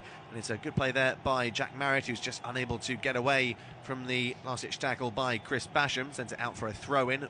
We'll actually go for a throw-in for the Blades deep inside their own half. And will be Basham who will come over to take this one. As we're just getting stats on the screen that Peterborough had the joint most games this season with failure to score of 13 alongside Hull and Barnsley. Not exactly great company to find themselves in. Really lacking a creative spark as Thompson is tackled. Wonderful tackle back though by Fuchs before McGoldrick aims towards Sharp. He then loses out. Wonderful dribbling there by Poku. He's surely been caught by Robinson. He has. That'll be a free kick for Sheffield United, for Peterborough I should say, just inside the Sheffield United half. And they've struggled to create many opportunities at Peterborough, but the ones they have created, they have been clear. Yeah, they have managed to make clear-cut opportunities, but they just come far and few between. I mean, they haven't really done too much in the midfield area. I think they're getting a little bit overrun by Hurahan and Ollie Norwood. But when they have managed to get into the right areas, they have created good chances. It's just whether they can finish them off or not. Flick on by Kent, trying to find Mumba, cleared away. They'll fall back towards Poku. He will break down that right-hand side. Options limited. Held up by Ndai. His cross is blocked by the Frenchman. It will fall kindly to Ollie Norwood. His clearance hits Fuchs, then falls to Kent. He loses out. Almost fell kindly to Marriott, but it will fall all the way back to the goalkeeper, Foderingham. And now Norrington Davies on the left-hand side finds support in Norwood. Norwood has an option in Hurahan. He'll utilise him as well. Hurahan has Norrington Davies ahead of him. Will he utilise him? No, he slows this play down a fair bit before spreading it towards Norwood on the opposite wing. Here's Jayden Bogle, who's been the danger man this game for Sheffield United, and he'll break into the area. Jayden Bogle, good dribbling, but then he's tackled well by Jorge Grant. And now maybe an opportunity here for Peterborough to break forward with Poku as Hurahan tries to bring him down. Poku continues his run. Poor dribbling, though, in the end by Poku. Easily tackled by Egan, and it'll be Hurahan that brings this ball forward. And, well, that was a really promising counter-attack. I think Poku just get caught in two minds. Yeah, he's looked really dangerous, Poku, when he's got on the ball. He's progressed well with it at his feet, but like you said there, his decision-making was a little bit off. He just got caught in two minds. I think he overthought it a little bit, and in the end he lost out of possession, but it's bright for the midfielder. Yes, Kwame Poku, the Ghanaian, signed from Colchester United in the summer.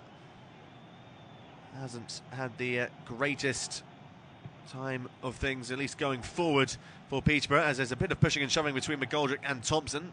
Furious with that foul on Kwame Poku, the young 20-year-old. There might be a little bit of work to do here for the referee, Dean Whitestone, just to calm down proceedings, as he has a few words with the Northern Irishman, Holly Norwood. He's still yet to go into his notebook.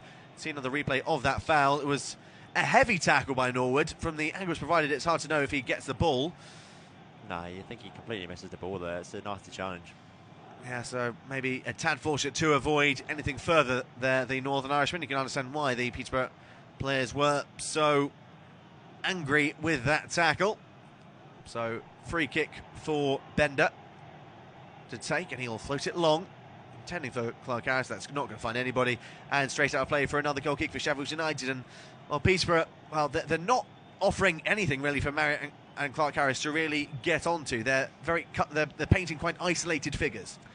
Yeah, I think they're playing a little bit too static, like alongside each other. They're not really playing off one another. They seem like they're playing two completely different positions and not really gelling very well together. I mean, they've got the likes on the bench of Ricky J. Jones, who offers that electric pace up front. He could maybe offer another option, but for now, I think Clark Harris and Marriott aren't really working well off each other. They're not playing for each other. They seem to be playing two different games completely. Here's Basham making his way forward. Goes inwards for support in Jaden Bogle. Bogle now back for Norwood. He will take his time and lay it further back towards John Egan inside his own half. Egan towards Norwood, who floats it long, intended for Bogle. Header away will fall as far as Knight, who then lifts it away from danger, intending to find Marriott. Won't find the number 14. Header away by Egan. Clark Harris then wins the next header. It'll fall to Fuchs, who then tries to find Clark Harris. It does well to knock it down, intending for Marriott. Clearance away is made by Robinson. Then Billy Sharp turns into traffic in the likes of Kent. Bit of head tennis between the two sides. Neither one can really bring the ball down, and eventually it falls towards Iliman and Dye, who holds off Grant before finding Bogle. Back towards Ndai, under pressure from Poku. Lovely skill there by the Frenchman to get away from Poku, and we'll find Hourihan in a bit of space. Hourihan, will he go for goal? No, he tries to thread it through towards McGoldrick, blocked by Kent, clears by Fuchs, only goes as far as Norwood. Norwood will spread it towards Norrington Davies on the left-hand side. The Welshman now finds Hourihan. Maybe an opportunity here for Sheffield United. Norwood trying to find Billy Sharp. It'll fall to him the second time of asking, and it is put into the back of the net. Very fortuitous how it ended up to the captain, Billy Sharp, but he reacts so quickly and slides it into the bottom left-hand corner. Bender flying towards his left-hand side, can't get on the end of it, and it is Sheffield United who take the lead. Peterborough fans throwing things at the players in regards to their celebrations right in front of them. Quite unsavoury scenes. Sheffield United, though, they won't care. No, they won't, and that is vintage Billy Sharp, isn't it? Getting the right place at the right time. His experience and his clinical ability just shone through there. The ball came in, it was a complete half chance. I'm not really sure if Billy Sharp knew where the ball was, but he took it down and turned. He hit it on the turn, in fact. The ball through from Norwood. I think he just put it in a corridor of uncertainty, did Oliver Norwood. I think he just wanted to get the ball in the box and try and create an opportunity, but Billy Sharp's taken it on the chest and he's dinked it past Bender in goal, who was outstretched completely and couldn't do anything about it, and that just shows what Billy Sharp brings to this side. He's got the captain's armband for the reason. He's been playing football for multiple decades, and it just shows his experience and, like I said, his clinical ability in front of goal is fantastic. Yes, he's a fantastic asset there, Billy Sharp, 35 years of age, made his debut for Sheffield United back in 2004-2005 season, as a flare has also been thrown onto the field as well, I think, by Peterborough United, or considering it's a red flare, it might have actually been a Blades fan that may have thrown that on, but he's now got the most goals in the Championship since August 2004, Billy Sharp. That's his 122nd goal in this division. And, well, he'll probably go down as a Championship legend, and when you've got someone like that in your ranks, you can see why he is Sheffield United's top goal scorer this season. Yeah, he's fantastic, isn't he? I mean, he's at 35 and he's still holding his own in the Championship with the captain's armband on his arm, and just shows the level of strikers that are in and around him. He's got David Nugent, Ross McCormack, Jordan Rhodes, all fantastic Championship strikers. I think if he was able to play in the Championship a few more seasons, Alexander Mitrovic would be up there with him. But it just shows the level of players he's in and around, and to keep doing it at this age and still breaking records, it just shows the sort of player he is. Yes, it really does. He's scored at every single club he has been at, as McGoldrick holds off Josh Knight, goes back towards Bogle. I'd say that goal had been coming for the away side, and it's a big goal for them as well in their bid to try and get back in and amongst the playoff positions. As it currently stands, they will still only leapfrog Preston and Blackpool, but they would be level on points with Luton and Stoke, who are 2 places above them with games in hand over them as well. Another win would send them as high as 9th. They are just beginning to knock on the door of those playoff positions. With what we've seen from Sheffield United so far in this game and the quality they've got within their squad, do you think they are viable playoff options? When you look at them and the teams that are around them, I think they definitely are. What they've shown today has been fantastic. They've shown fight and desire, and more importantly than both of them, they've shown willingness to get in behind and create chances. I think creativity was one of the things they were lacking at the start of the season. Heckingbottom's come in and he's got them playing a free-flying style of football, which he's not really used to playing himself, Paul Heckingbottom, but this team seems to be gelling so well together, and they are really creating chances. He's getting the win back, he's involved a lot more, even missing the likes of Ender Stevens, who's so creative, George Baldock on the bench. I mean, they're two creative players, but he's got them playing this football that allows them to create chances now, and we've seen just today how the whole host of chances they've created, and they may have only taken one of them, but you've got to look at what they have made. If maybe they get fortunate with a couple of other chances, they could be 2-3-4 up here. Yes, they really, really could. Yes, you could argue they are missing a few key attacking players in regards to injuries, likes of Lys Mousset and Morgan Gibbs-White in particular, and of course Ender Stevens, who's known for his marauds forward from left wing back. Seeing pictures of a rather frustrated and downtrodden looking Darren Ferguson. I'm sure he's not going to be happy with the manner in which he conceded that goal, as Poku does well to force the ball out for a throw-in for Sheffield United midway inside their own half. 58 minutes gone in this game so far. Listening to unofficial off-tube studio commentary. Peterborough United 0, Sheffield United 1, the current score. McGoldrick with the flick on, can't find Billy Sharp. It will fall to Kent. Kent unable to find Clark Harris, but it will be brought back now for Sheffield United with Norwood. His long ball intending for McGoldrick, cleared away by Kent once again. McGoldrick will get his body in front of Mumba and turns away from Fuchs.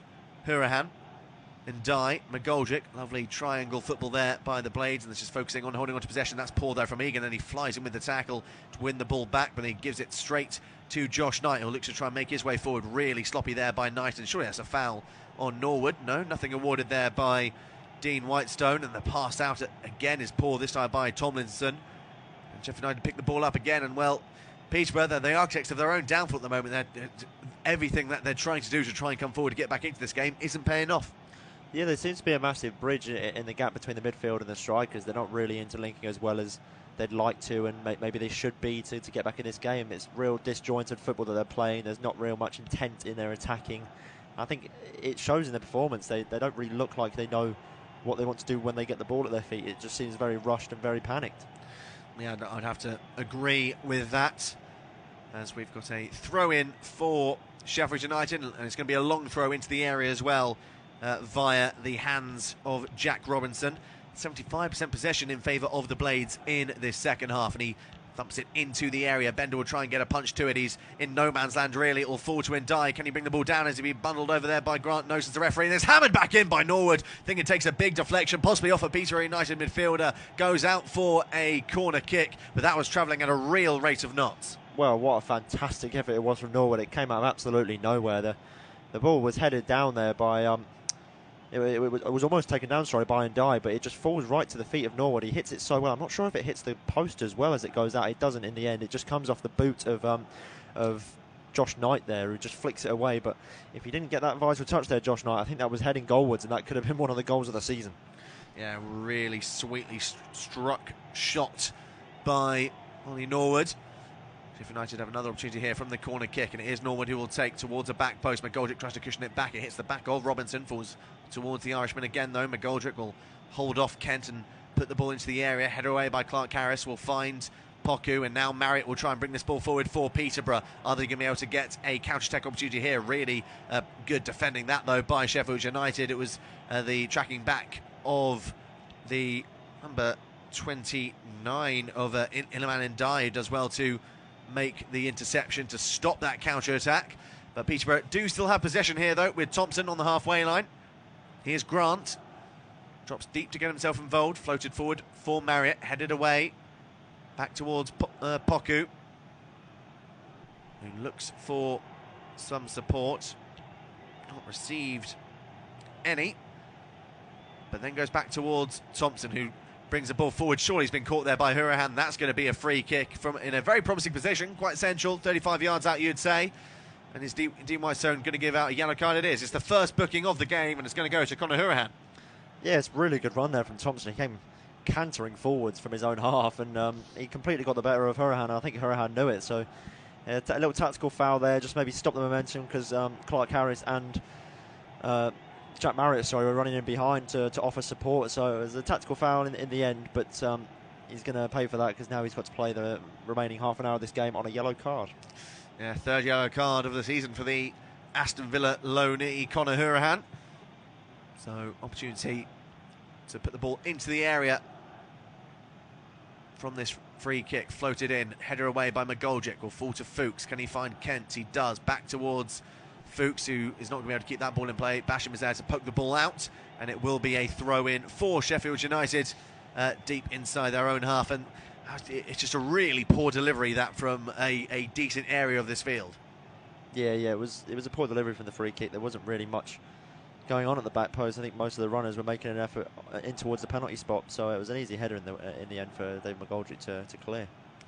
So throw in for Sheffield United on the right-hand side. Down the line, flick on by McGoldrick. Interception made, though, by Fuchs. Poku is then tackled fairly by Norwood, but Poku wins the ball back. Marriott, lovely dribbling by him, and then he runs into Jack Robinson, and it will be cleared away from danger by Norrington Davies.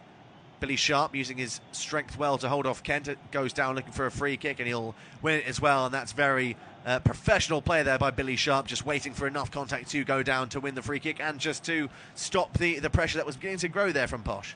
Yeah, that was really good from Billy Sharp. Great hold-up play. He realised he had no options there, so he just held off the man. He knew Kent would get frustrated and nibble, and he did, and he played completely into Billy Sharp's hands, and he's won his side a free kick, so they could reset.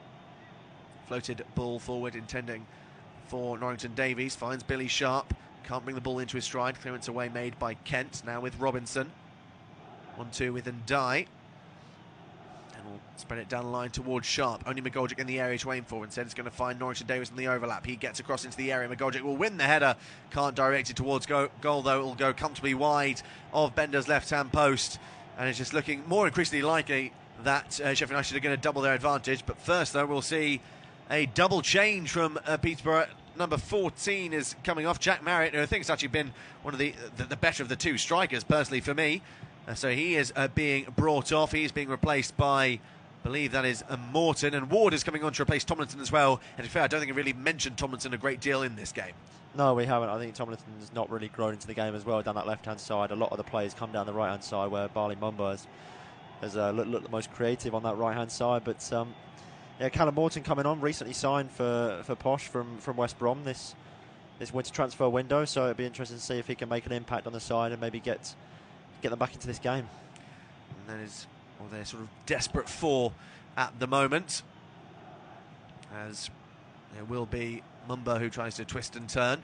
Mumba's actually moved over towards the left-hand side of the wing-back defence, and it will be Ward moving on towards the right as Clark Harris tries to flick it on towards Morton. Goes out for a throw-in, though, for Sheffield United midway inside their own half.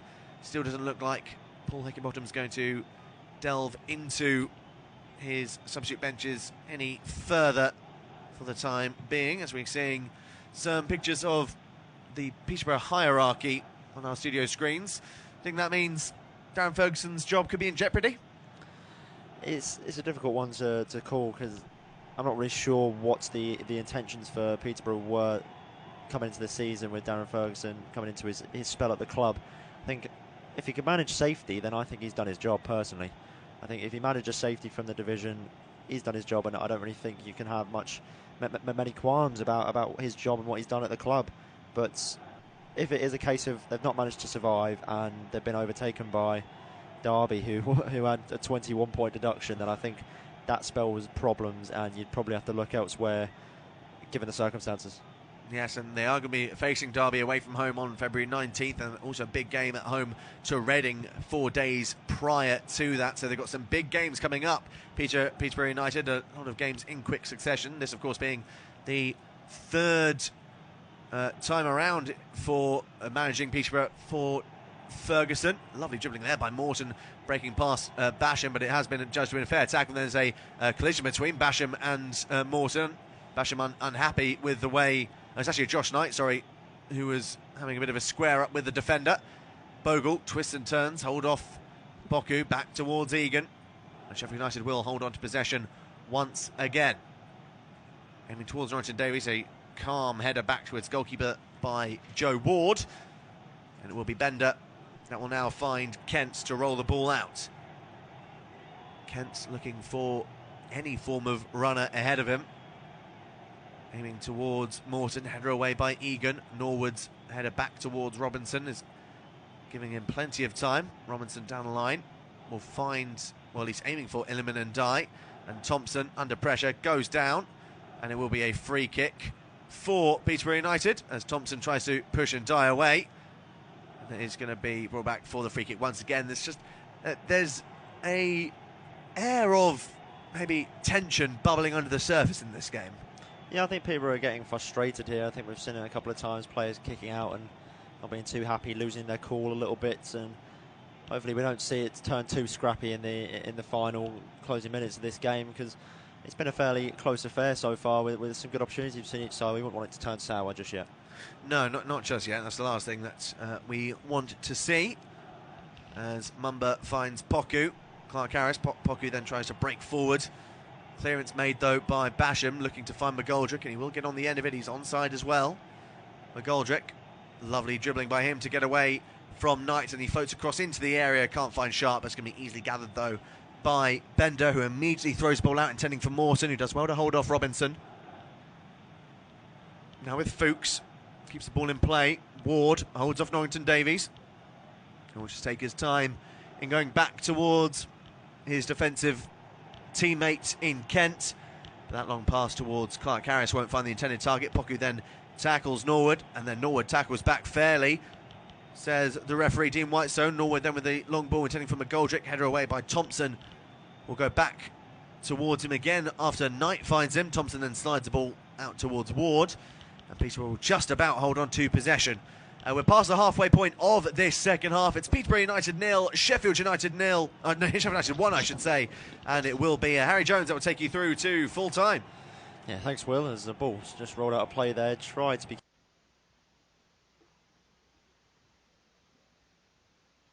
stadium. But we're hoping to bring you some fantastic football action this evening. And we're going to run you through the starting lineups. First with the nominated home team, Burkina Faso. They are captained this evening by Herve Kofi, with a back four of Steve Yago, Edmund Tapsoba, Sumaya Ouattara and Issa Kabore. In the midfield, there's two holding midfielders.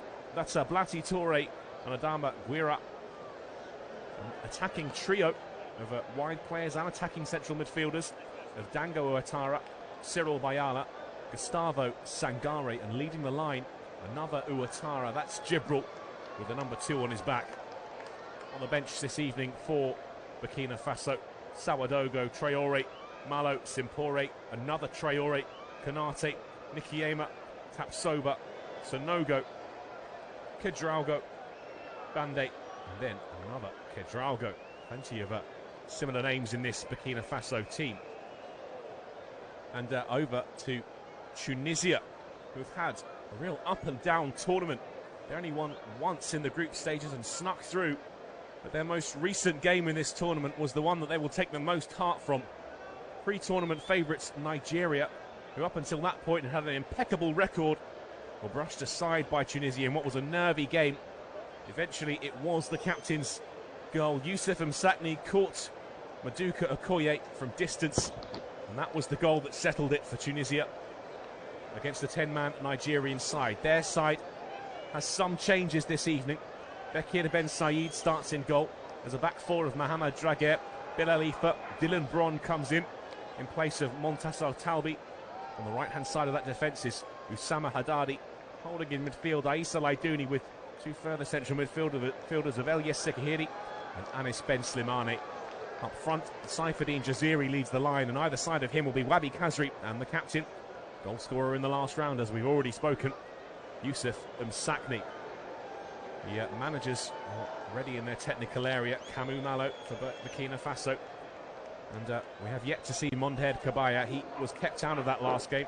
That was left to Jalel Kadri to manage the team. We'll see if he makes an appearance on the bench. It was a positive COVID test that kept Kabaya out of interacting with his team. And well, they're exchanging their pennants just in front of the referees. Today, that'll be Joshua Bondo of Botswana. He's being assisted by Asinio Maringula of Mozambique and Gilbert Cheriot of Kenya. The fourth official is Peter Wareru Kamaku of Kenya. And there is VAR in action tonight. The VAR tonight is Redouane Djed of Morocco, assisted by Adil Zurak of Morocco, and Fatiha Jarmoumi rounds off the trio of Moroccan video assistant officials. Well, the two sides are set up well. They're a final pre-match huddle for Burkina Faso. There is a real date with history up for grabs for them.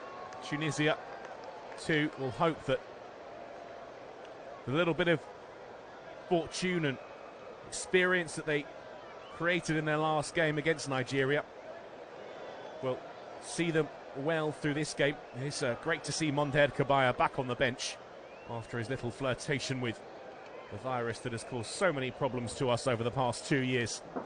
And, well, good to see the manager back in the place where he should be, sat in the dugouts, ready to try and help his team get through to the semi-finals of this intriguing, fascinating, twisting and turning tournament.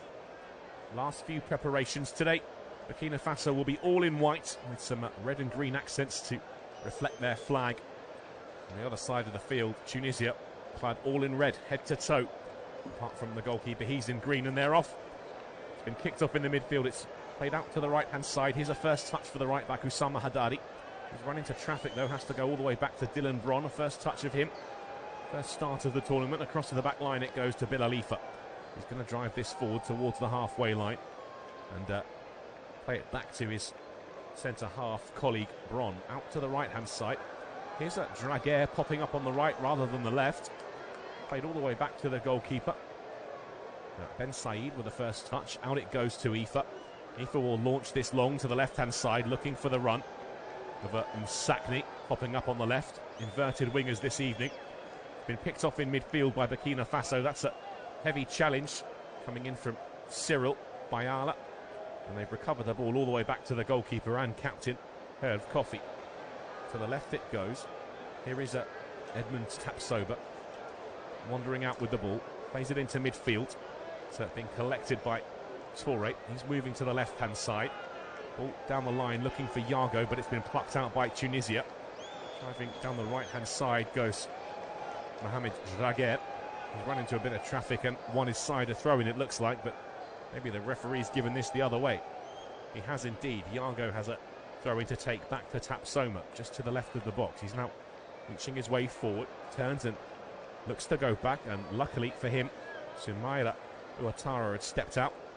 It's played out to the right-hand side. Here's Kabore. Kabore driving forward, finds a ball into midfield from some space, and Tunisia almost got it away there. They have plucked it out of mid-air there, but the referee, Joshua Bondo, blows the whistle, points to the ground. There'll be a free kick here for Burkina Faso.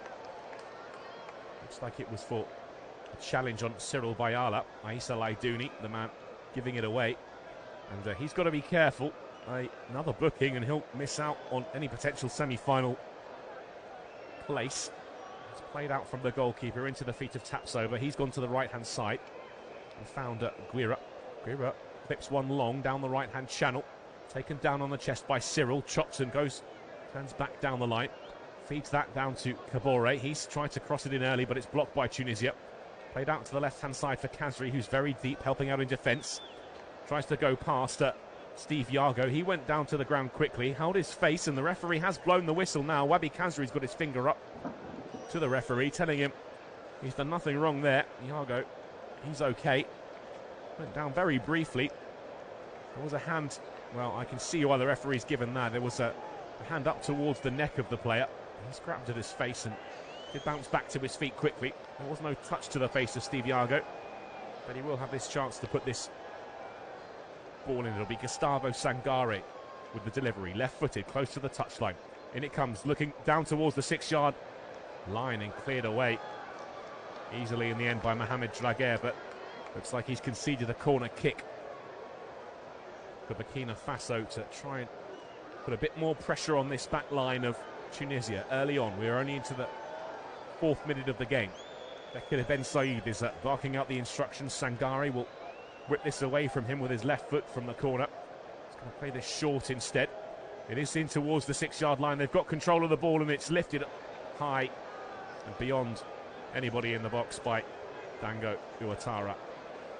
Now to play on the far side, down the left-hand side for Tunisia, where they will throw this back into play through Oussama Haddadi. It was a good move in the end from the corner kick. It was played to Cyril Bayala. He got that into the 6-yard line and it was Dango. Tunisia will carry this away here. It's in midfield with Anis Ben Slimani out to the right-hand side for Wabi Kazri. Kazri in an attacking area, cross into the box. It's away, not exactly how Soumaïla Ouattara wanted to do it, but it's safe, out of play for a Tunisia throw down their right-hand side. Wabi Kazri is lurking. Will be tossed back into play by Draguer. And it comes, it's back to Draguer now. Round the corner it goes for Ben Slimani. He keeps possession of the ball despite the attentions of Iago. Ben Slimani in towards the box. Sekihiri tries to battle for it. It's been smuggled clear by Burkina Faso all the way into the Tunisia half, and that'll bounce all the way through to Bekir Ben Said out to the right-hand side of his box. Forward ball into the feet of Dylan Bron. Out Laidouni. Plays it to the left where Bilalifa will carry this diagonally towards the left-hand side for Tunisia. He stops as he reaches the left-hand side of the centre circle. Back to Laidouni. He's gone to the right-hand side for Draguer. Ball down the line. Kazri will collect this on the outside of the box. Clipped toward the 6-yard line. There's a boot from Burkina Faso. Goalkeeper's got there. The sliding challenge on him was a heavy one. Heard of Coffee got a hand to the ball in the end. Looks like it'll be a foul on the goalkeeper. He doesn't look particularly comfortable.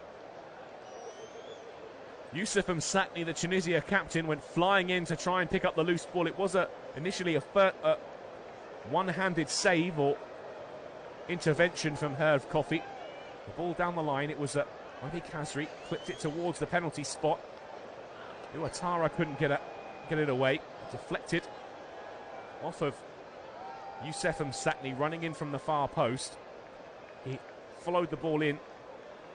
Did pull out of the challenge, but his feet just did get stuck on the 6-yard line, and the knee did go into the midriff of the goalkeeper. Wabi Kazri looked like he was appealing for a foul, a penalty. And the goalkeeper looks like he's recovered, but Burkina Faso do have some concerns at the moment. In the centre of their box, it's also good to see Youssef Msakni back on his feet and wandering his way back to the halfway line, but Herve Coffee, he does seem to be struggling. It's his right thigh that's receiving the majority of the treatment from the Burkina Faso medical team. We'll have a look at this delivery into the box again. Kazri's ball came in. Stumbling to the ground, and Msakni after a challenge from a Burkina Faso player. Looked to be Kabore potentially coming in from left back to help cover. Doesn't appear like VAR is having a look at this. Would be a harsh decision on Burkina Faso if this was given as a penalty.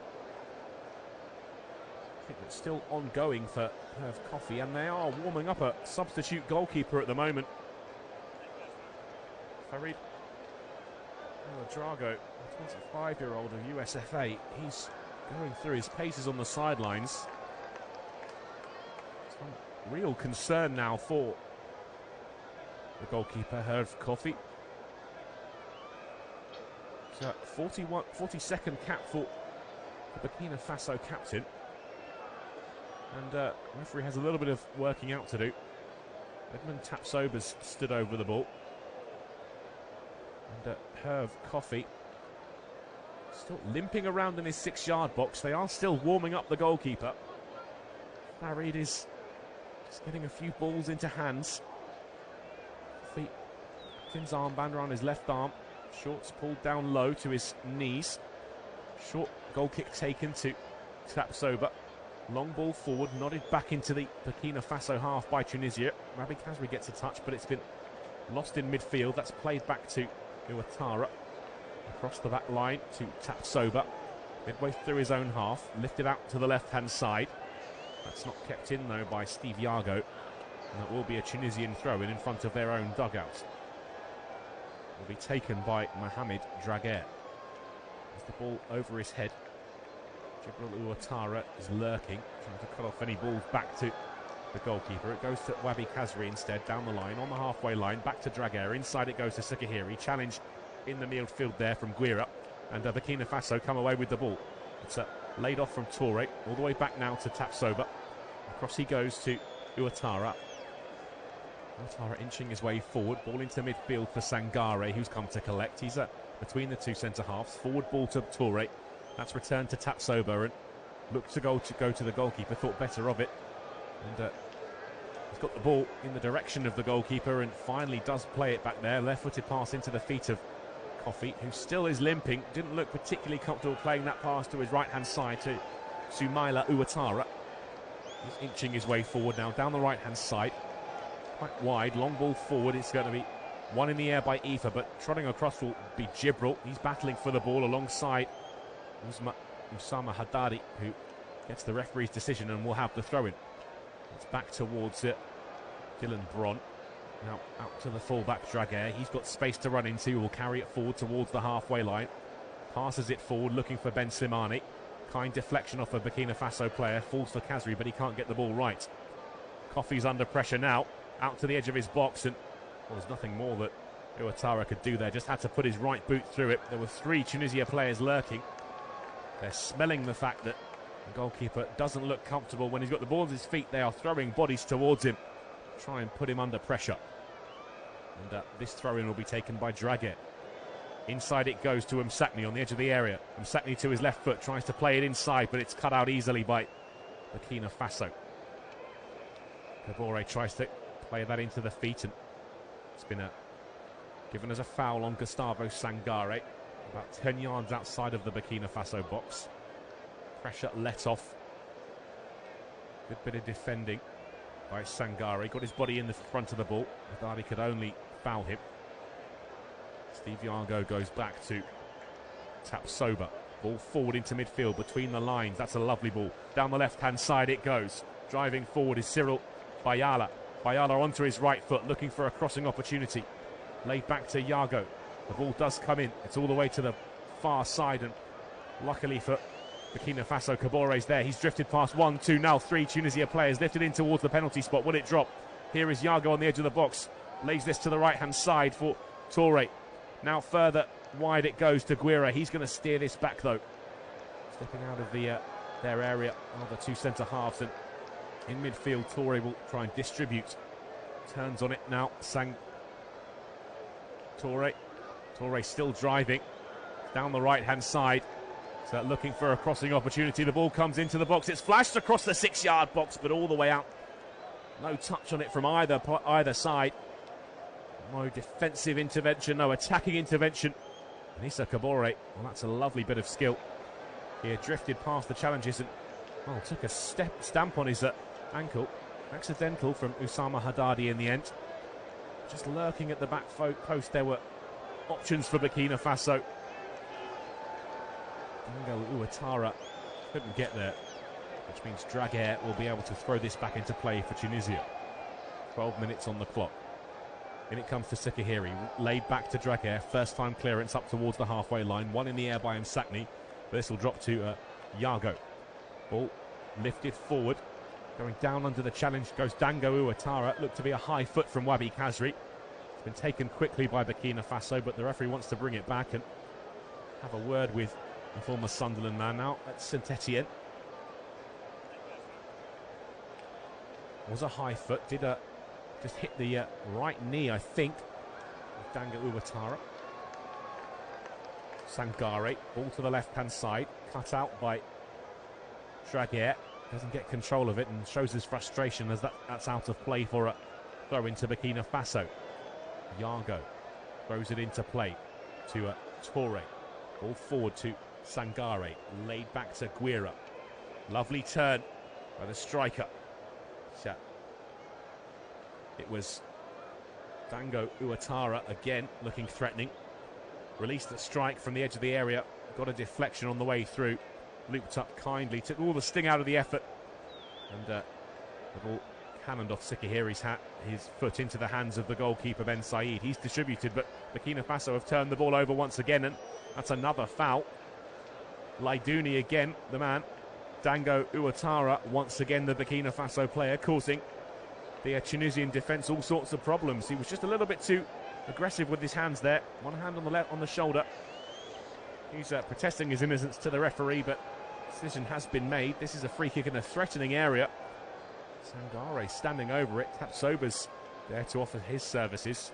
Bekir Ben Said is desperately screaming at the men he wants to make up his wall.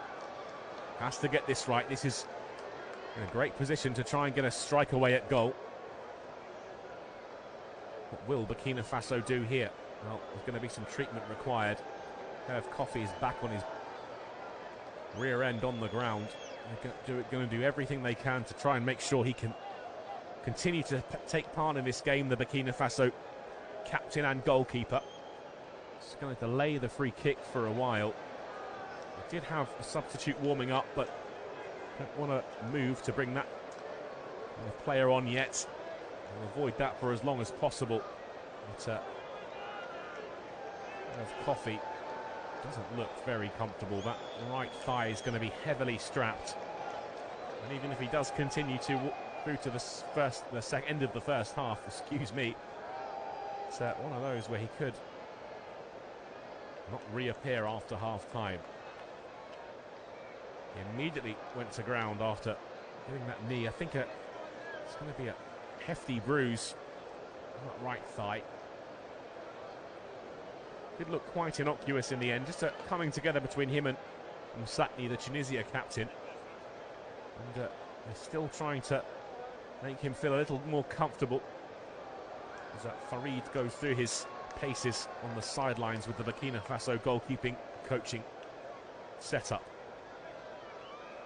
Time for us to have a look back. Of course, Cameroon are through to the semi-finals. The hosts overcoming the Gambia 2-0 in this afternoon's quarter-final. We anticipate who's going to continue, who's going to follow them into the next round of the tournament.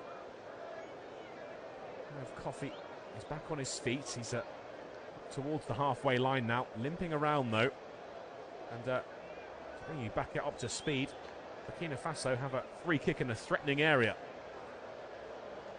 See who's going to take this. It looks like it will be Edmond Tapsoba. He does look very interested.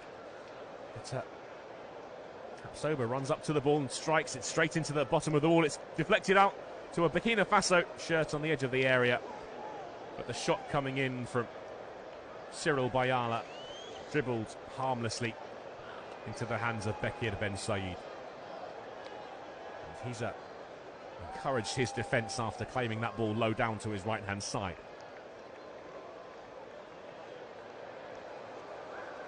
Here's Dylan Bron. To the left-hand side it goes. Osama Haddadi and Bilal Ifa now. Plays the ball down the line for Haddadi. Inside it goes to Msatni, trying to find a bit of space. Pokes it forward towards Khazri. He's picked up the ball from the Burkina Faso player. Trying to force it out to the right-hand side. Burkina Faso with a foot in. It's found its way to Draguer. The referee has pulled it back, though, from the foul from Khazri on Blati Toure in the midfield.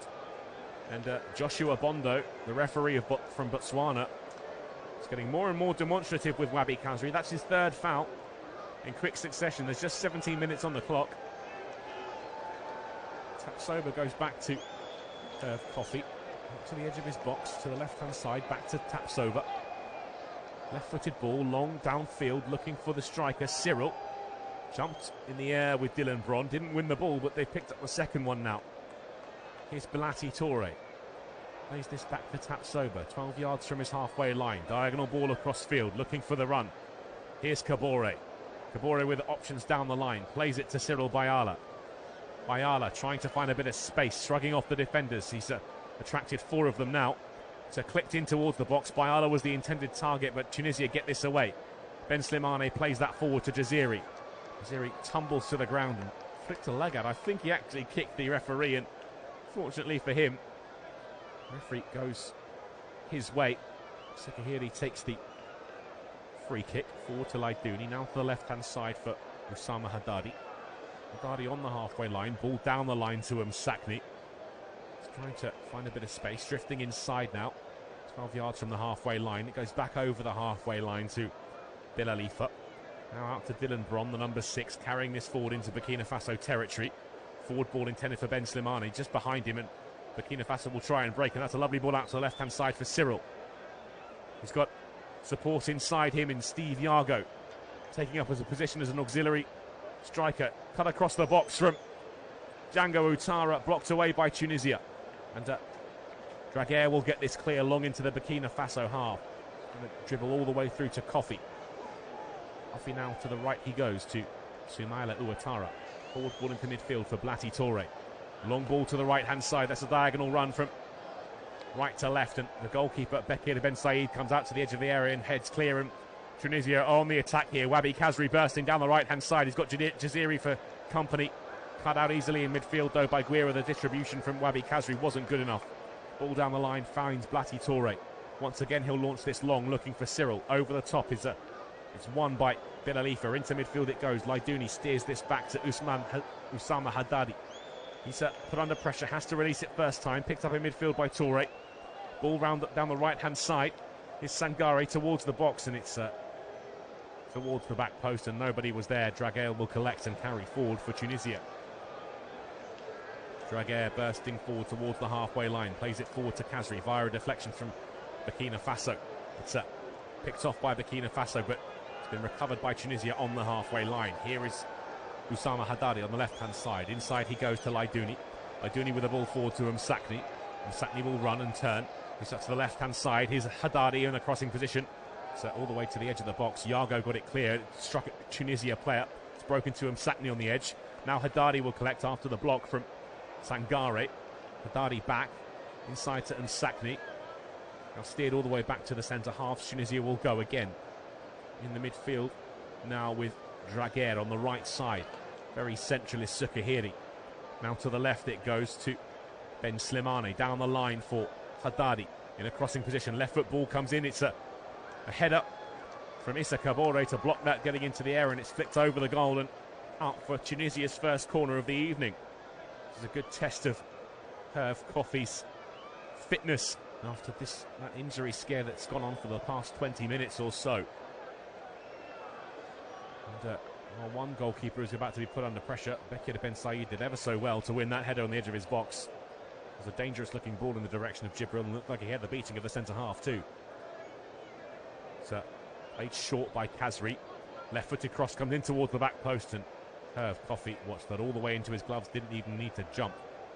Been forced out of the area by Sakni. No appeals though from Tunisia for the handball. Bowled out to the left hand side. Overarm throw by the goalkeeper. Forward ball down the line from Yago. Here's Dango Ouattara trying to fight for the ball with Draguer. Draguer with a foot in.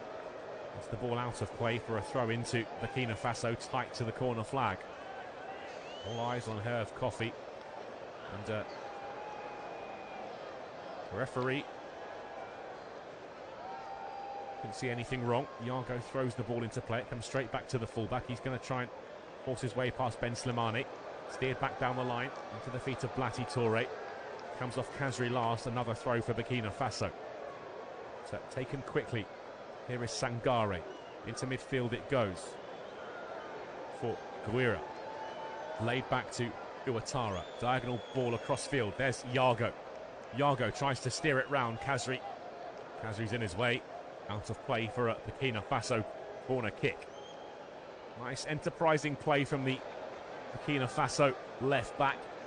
Number 25 on his back, Steve Yago. He's won his side a corner here. They have started the brighter of the two sides. stringing the passes together. Some early balls over the top are causing Tunisia a bit of problems. It'll be Sangare with the corner kick with his left foot. So taken short to the feet of Cyril Bayala. Clips that into the box, off the chest of Dango. And straight into the feet of Msakni on the edge of his own area. Launch clear. Big Khazri went down off the ball. It's all the way into the Burkina Faso half. Kabore's tracked this to the far side, on the right-hand side. He's 20 yards from his halfway line. Inside to Soumaila Ouattara. Forward ball into midfield for Guira. Steered back to Tapsoba. Lifted over to the left-hand side. Here is Cyril Bayala in some space. Bayala running at Draguet. Onto his left foot. Bayala towards the goal. Bayala at the near post. Saved by Ben Said. First time either goalkeeper's really been called into action in any real anger. Cyril Bayala, well, Mohamed Draguet might as well not have even been there. He went for the near post, saw a bit of space between Ben Said's legs and tried to slot it through them. Cyril Bayala smacks the stanchion behind the goal in frustration. Could have pulled it across, could have gone for the far post, tried to be clever at the near. Sangare with the corner. He hasn't beaten the first man. That was Draguet, but it's come back to Sangare. Right-footed ball into the box, off the chest. It's going to drop here, out to the left-hand side. Here's Dango, running in towards the box. Draguet with a touch, pulling back at the shirt, and just the tensions of the Tunisian right-back. Just saw Dango Ouattara's ball lift behind for a goal kick, and Tunisia can clear the danger. Good, powerful play, though. Just couldn't get his foot wrapped round the ball to steer it back into play as he reached the byline. Here come Tunisia down the left with Ifa. Tries to launch it long to Msakni. There's an intervention in midfield by Burkina Faso, but it will break to Jaziri. And a bit of sloppy play here. Poked forward by Msakni, looking for Jaziri. Oh, lovely football there from Edmund Tapsoba. Played it one way, went the other. Sliding tackle on the halfway line, tries to stop him, but they can't make it. It's Cyril now, back to Tapsoba, bursting all the way through. Still Tapsoba into the box, onto his left, now trying to find a bit of space. Tapsoba strikes from the edge of the area, blocked away by Tunisia. It'll drop here into midfield, though, but Blati Toure. Now it's Sangare running through. Wabi Khazri with a good tackle, denies him.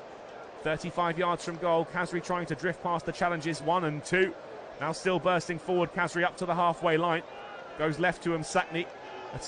Doesn't win the challenge, Kabore, but Tapsoba, tracking back from his enterprising run from centre half, has to haul down the Tunisia captain. Foul given. Not quite shooting range for Tunisia. Tapsoba just cut across the back of Msakni, just clipped his heels as he watched Issa Kabore tumble to the ground after his challenge. And this will be a free kick. Tapsoba retreats. He will do his defensive duties now. Long busting run. Herve Coffey calmly dishes out the instructions to his defenders. Looks like Wabi Khazri will be the man to strike. And hit them. Plenty of pedigree. Looks like there'll be 2 in the wall. Cyril Bayala is one of them. Dango Ouattara is the other. It's from quite some distance, getting on for 40 yards. All this around 37. It is Khazri to strike from distance, and it's central, and it's hard, and it's well hit, and it's well saved by Herve Coffey. Had to fly in the air. Was straight down his throat in the end. Bit of wobble on the ball as it was struck. Herve Coffey watched it all the way. Looked like it was just about to dip under the bar. With his big black and pink gloves to the ball and pushed it over for a Tunisia corner. The closest the Tunisians have come to opening the scoring. And the number 16 and captain for Burkina Faso looks to have got a bit of renewed vigour after his early injury scare. Khazri will take this set piece too from the right-hand side. It's a swing away from the goalkeeper. It's in towards the 6-yard line. Flicked away by Burkina Faso. It breaks here to Draguet on the edge of the box. Back out to Khazri. His touch is poor. Out of play for a throw-in to Burkina Faso. And in a matter of moments, all of that head of steam that Tunisia had managed to build, a little attacking move, has just evaporated. Good early test for Coffey. His fitness looks to be improving now. And the concerned faces on the bench will start to ease. The throw-in has been taken. Burkina Faso gave it away quickly. Khazri has tumbled to the ground under the challenge of Yago. And the free kick has been given. This one is in a crossing position. So all of a sudden, after thinking that they were going to be able to get the ball clear, Burkina Faso back under pressure. Rabi Khazri back with another set-piece opportunity. It's practically a corner, but with more angle. He's got the opportunity to whip this into the box from wide. Here's Khazri to the far post, nodded away, drops here to Sekahiri. Out to the left-hand side it goes. Crossing opportunity now for Tunisia, but they're being forced back by the Burkina Faso defence. Nodded out of defence there by Cyril Bayala. Nodded back into the box, and Sakni flicks it on. Jaziri tries to take it down. Cleared away by Tapsoba, only as far as Dragier, and then properly cleared by Burkina Faso up to the halfway line. Out of play for a throw in to Tunisia. They've built their way back into the game. Dragier will throw this ball into play.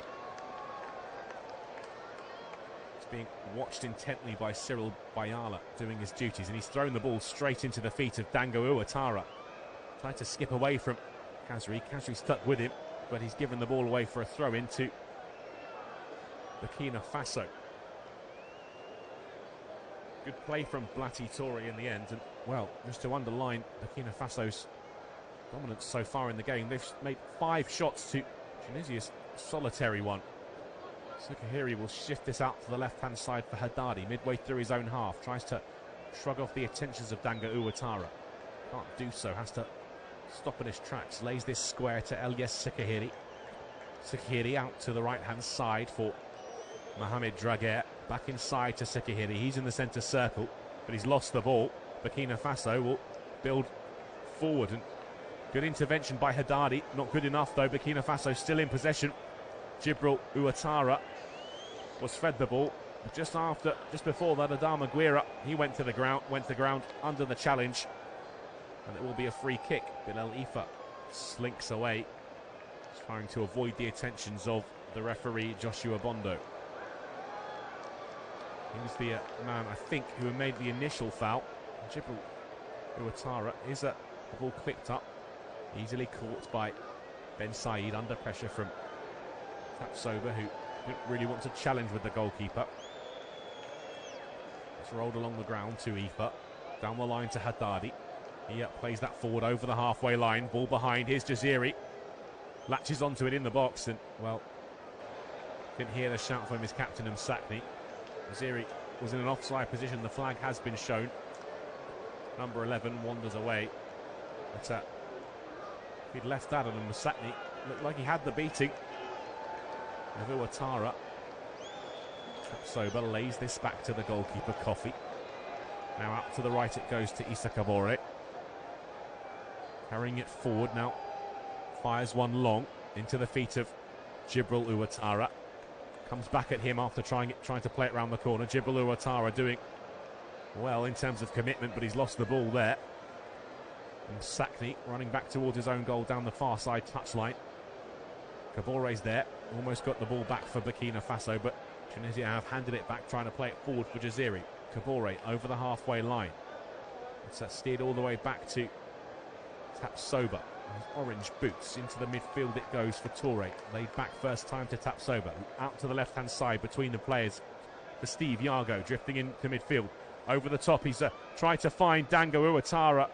Almost got it under his spell. Just missed the first touch. Had he got that right, he had a clear strike at goal.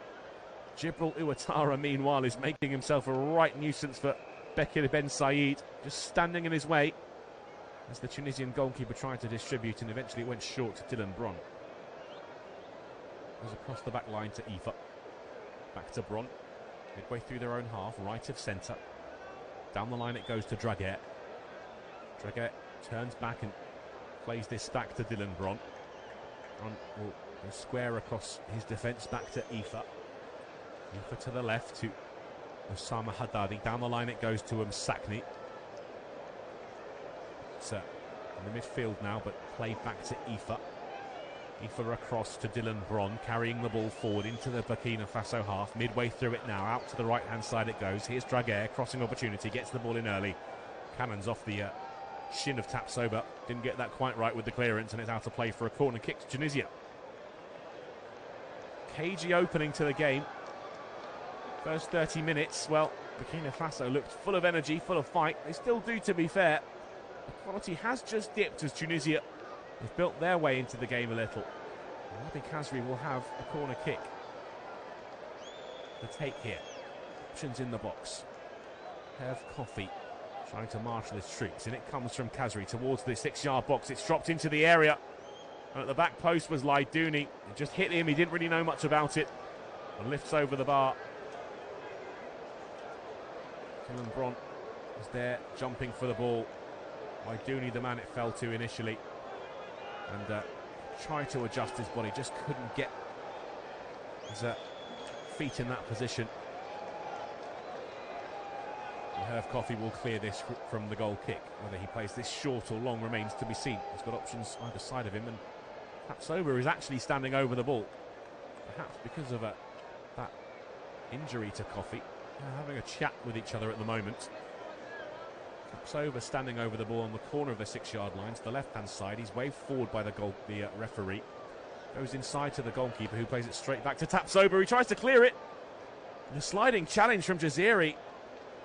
Cannons behind for a goal kick. Almost an embarrassment for Burkina Faso there. Tapsoba was looking very casual. He took the goal kick into the feet of Coffey.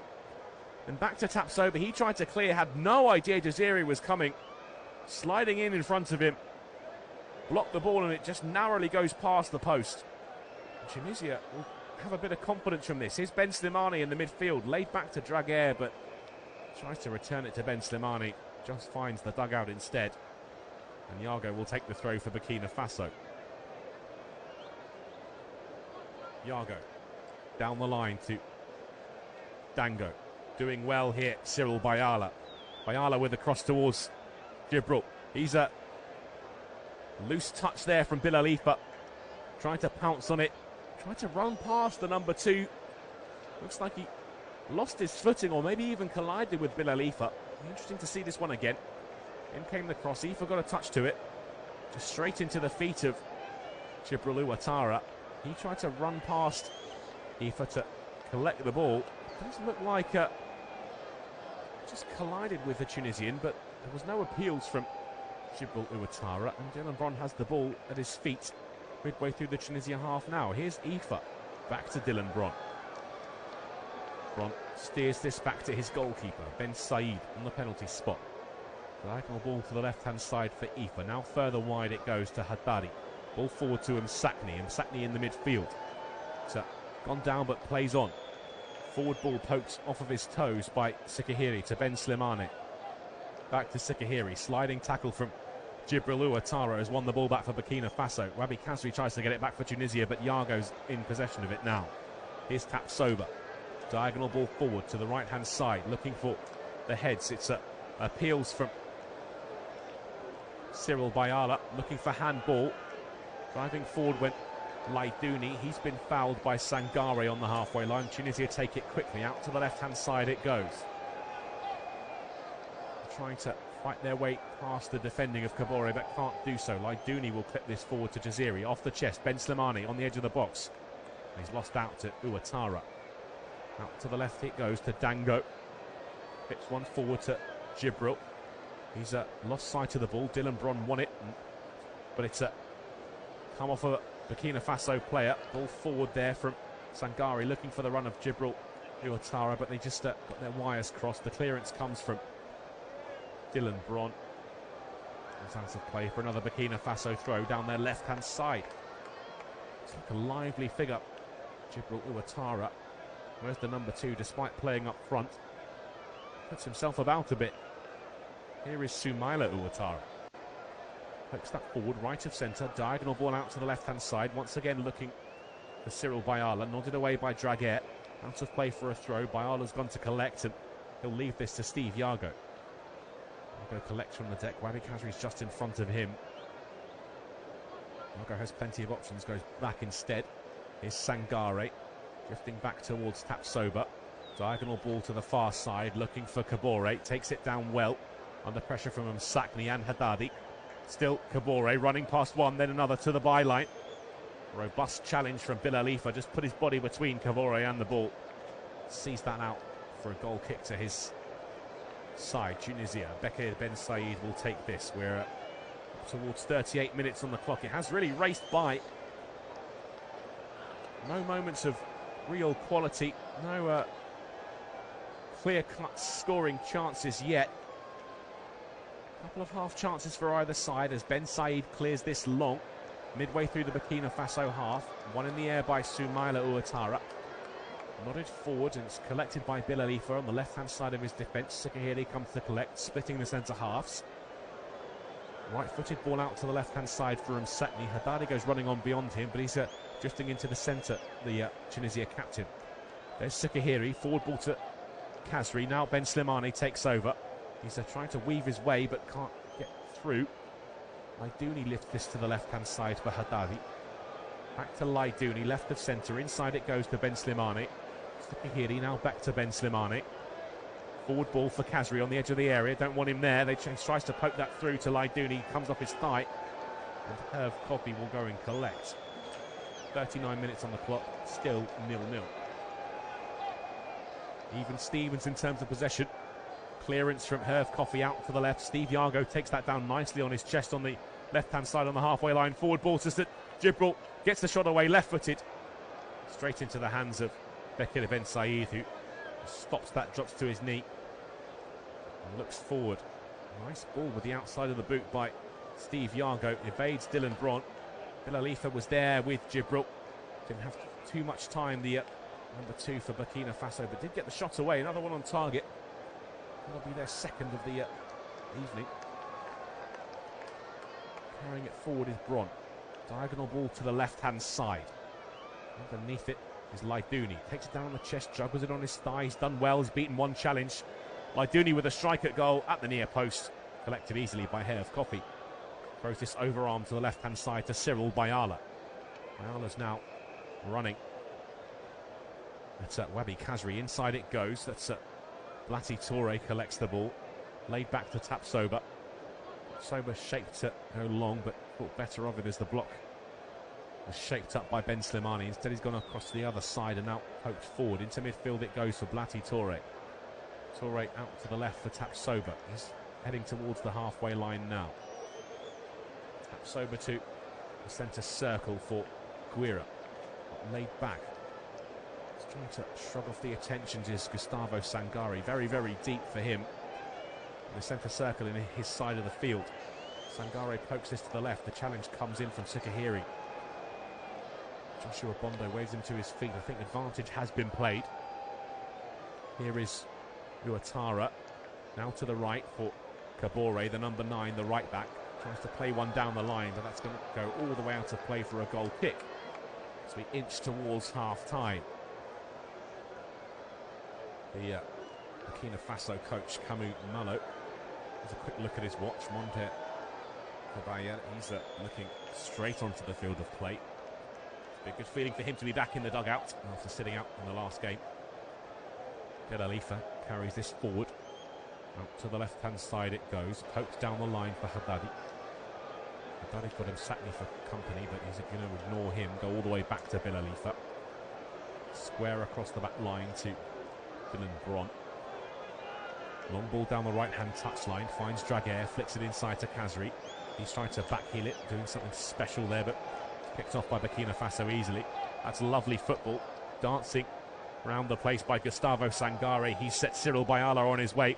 He's got Gibril Ouattara to his left, but still Cyril Bayala. Strike from distance from very, very far. 45 yards or so. Sangare played that square, saw the man running onto it.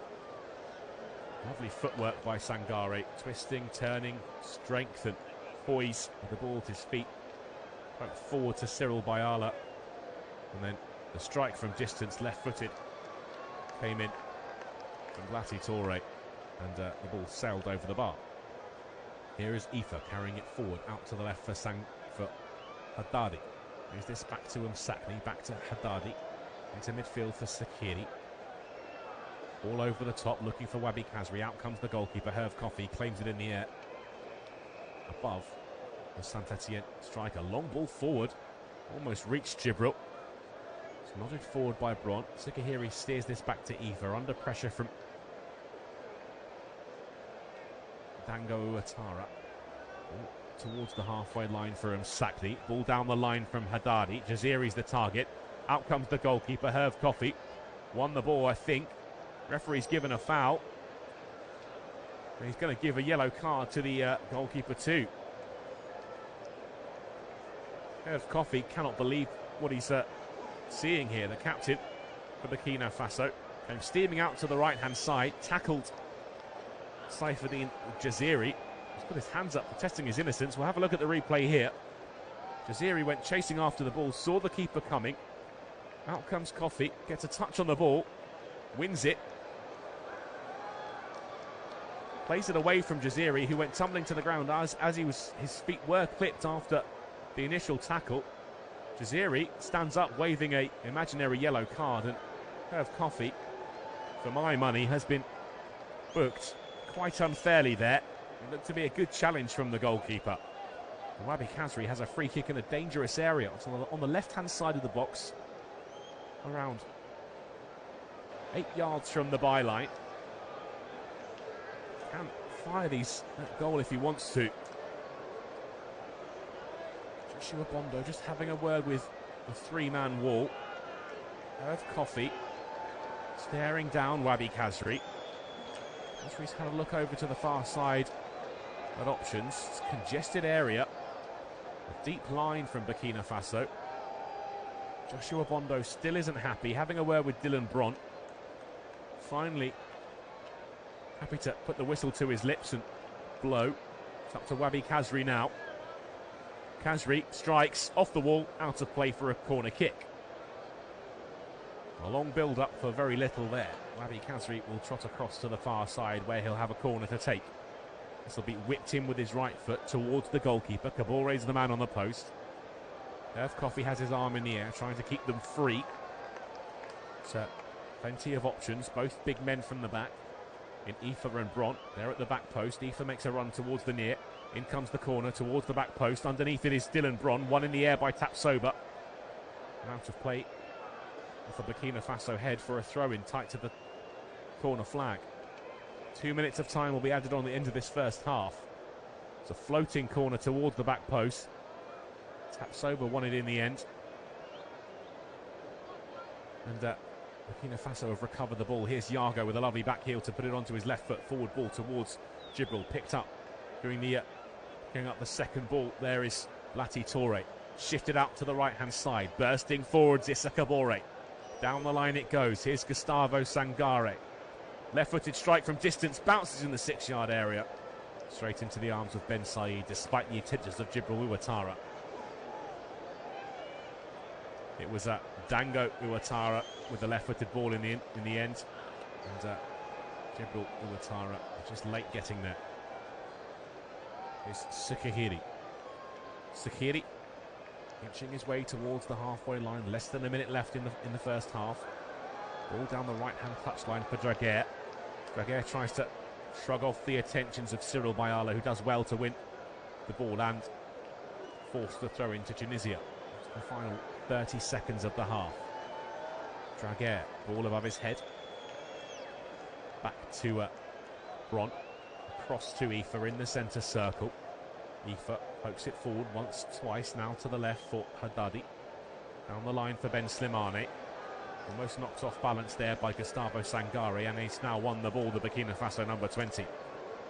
Fired forward with his left boot for Gibril to collect on the halfway line.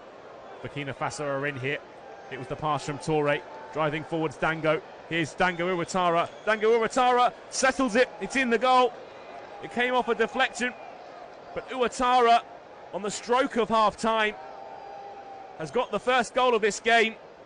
Lovely play on the halfway line between Gibril, Bilati Toure, and it was Dango Ouattara bursting down the right-hand side. Tunisia's defence was all over the place. Not so much a back line as a back squiggle. And Dango Uwatara made the most of it. He got into the box and didn't panic. They got bodies back. Aoife and Dylan Bron tried to get in the way. They were alongside the goalkeeper, Bekir Ben Said. It was Dylan Bron.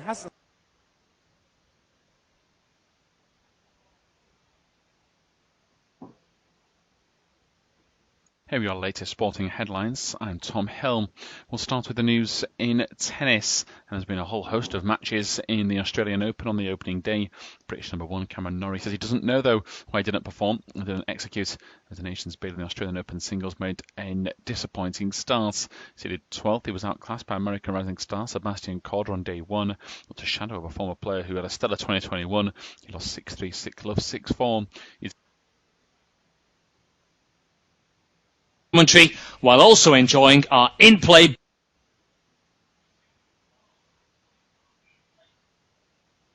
force. Then we got 6, 3 and 4. It's 5 now, only a link clear from 2. Antigua Hope, the favourite, who's ranging up, but 5 still holding firm. 2 now switches out wide to come through the lead, and that's off the final bend. It's 2 up the straight. Antigua Hope coming right away to beat 5. 6 back in third. Well done Bacon and Dapper Deneen behind the 2. The well-fancied favourite Antigua Hope, who produces the goods. 2, 5 and 6. You're 1, 2, 3. The 7:44 at Munmore. And that was in an open race at Munmore over the 480 here. So you can see why it's been supported. But the hot favourite here, trap 2 with the hair approaching 10 to 11. And away we go. 2 is quickly into stride with 5 out wide, but 5 now shows the pace into the first bend. It's well done Bacon, who's got a 3-length lead now from 2 in second. Antigua Hope followed by the 1 Elderberry fourth. Then we got 6, 3 and 4. It's 5 now, only a link clear from 2. Antigua Hope, the favourite, who's ranging up, but 5 still holding firm. 2 now switches out wide to come through the lead, and that's off the final bend. It's 2 up the straight. Antigua Hope coming right away to beat 5. 6 back in third. Well done Bacon and Dapper Deneen behind the 2. The well-fancied favourite Antigua Hope, who produces the goods. 2, 5 and 6. You're 1, 2, 3. The 7:44 at Munmore. And that was in an open race at Munmore over the 480 here. So going behind Romford, the 7:52, where they're approaching. A3 the grade race, 6 trap 3, 5 to 2 favourites. So confident. Dog by Confident Rankin, who was a winner last time in a 3-dog trial in a 24.91, and is the favourite holding on here from trap 1, who's 3 to 1. Old 4 Code, second beaten 2 lengths by Bunville Susie last time on out in a 24.63. That's the one I like here, the 1 Old 4 Code. Trap 6 also 3 to 1. Our Bill on a 24.76, 2 runs back, wins second, but 4 last time out when badly bumped at the third bend. Plenty of early pace by the 6th on his joint favourite now at trap 3, 3 to 1 staying steady, trap 1. 9 to 2, then trap 2 from 5 to 1, 6s from 4s, then trap 4 and 5s from 4s, trap 5. So joint favourites here, 3 and 6, both 11 to 4. Trap 6, plenty of early pace by our Bill. I'm going to take a chance with the 1 though, Old 4 Code, pitched by Confident Rankin, who was second last time out in a 24.63. Often Racing. And 6 and 4 are the first to show here from 5, 2, 3 and 1 out the back early doors. Out they go though, and it's 6. Our Bill, who has the pace here to lead, and half a length clear now from 4, challenging up its inside. Perfecto Blake, and it's Perfecto Blake now who comes to join 6. And into the half back to 5, who's picking up nicely. It's 6 from 4, 5 and 2, 4 and 6. 4 and 6 go past together with 5 back in third. So a tight one. 4 and 6 go whizzing past the winning line together. Judge needed again here. Maybe the 6 out wide. It's a weird angle there. 6 beating 4, it looks like to me. Our Bill. That early pace sealed the deal for it, it looks like. 6 beat 4, 5 back in third. But we're wet on the judge just to be sure. 4 to finish call, 6 and 4. So joint favourites here, 3 and 6, both 11-4. Trap 6, plenty of early pace by our Bill. I'm going to take a chance with the 1 though, Old 4 Code, pitched by Confident Rankin, who was second last time out in a 24.63. Often Racing. And 6 and 4 are the first to show here from 5, 2, 3 and 1 out the back early doors. Out they go though, and it's 6.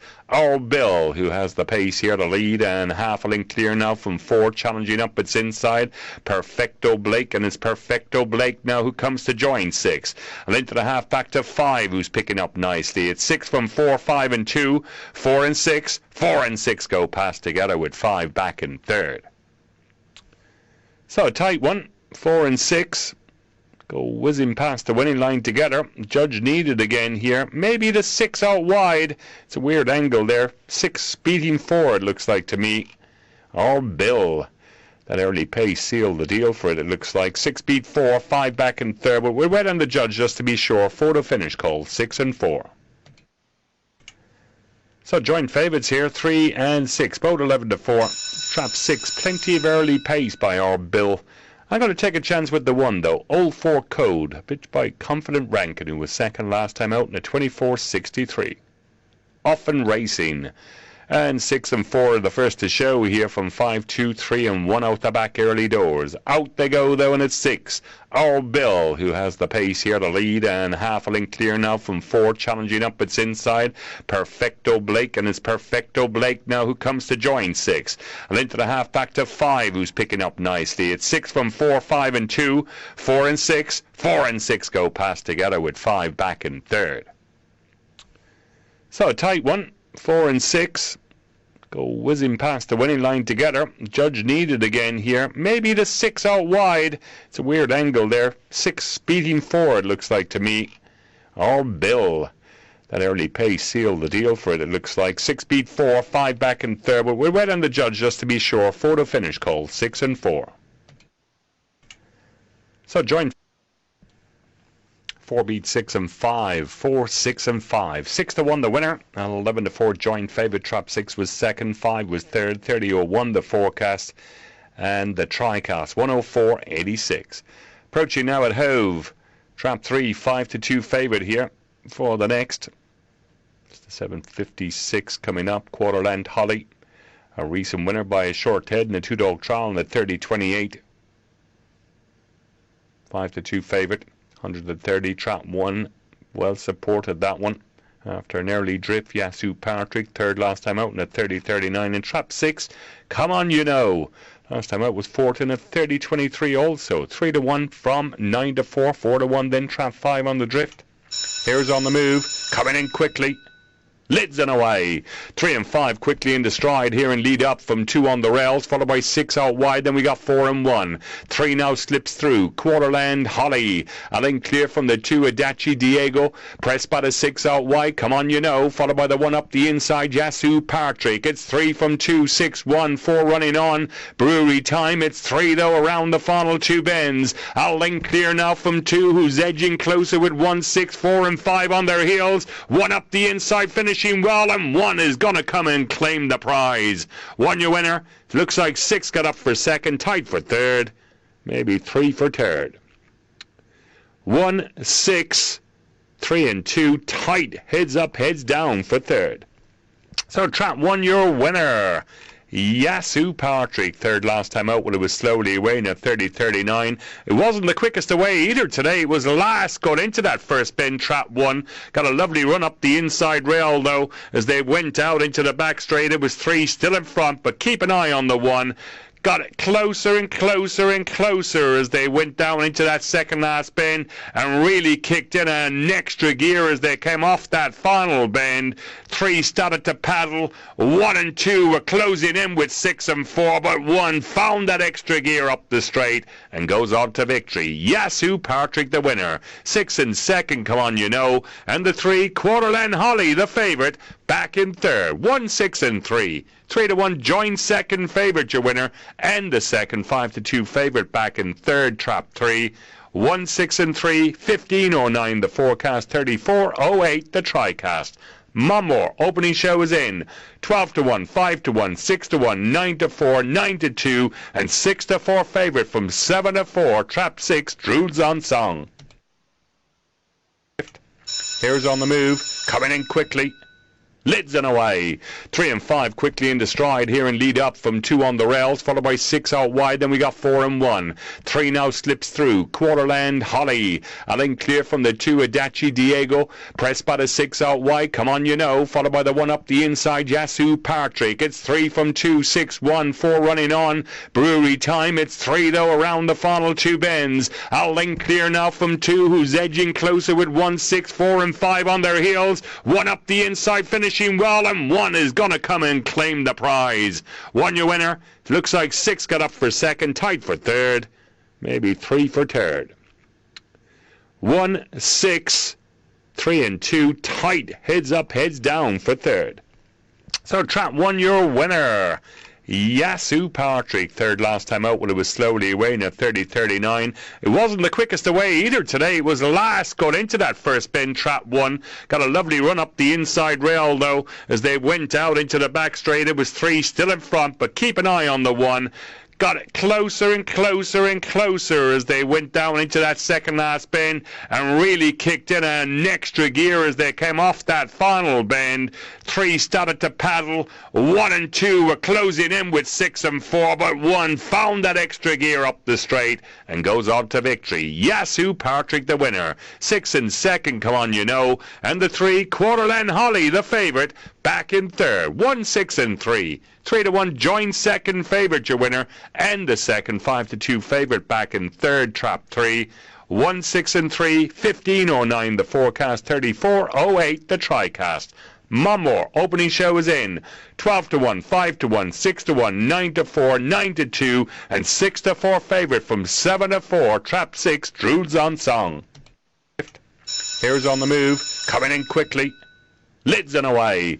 3 and 5 quickly into stride here and lead up from 2 on the rails, followed by 6 out wide. Then we got 4 and 1. 3 now slips through. Quarterland Holly. A link clear from the 2 Adachi Diego. Pressed by the 6 out wide. Come on, you know. Followed by the 1 up the inside. Yasu Patrick. It's 3 from 2. 6 1 4 running on. Brewery Time. It's 3 though around the final 2 bends. A link clear now from 2, who's edging closer with 1 6 4 and 5 on their heels. 1 up the inside, finishing well, and 1 is going to come and claim the prize. 1 your winner. Looks like 6 got up for second, tight for third, maybe 3 for third.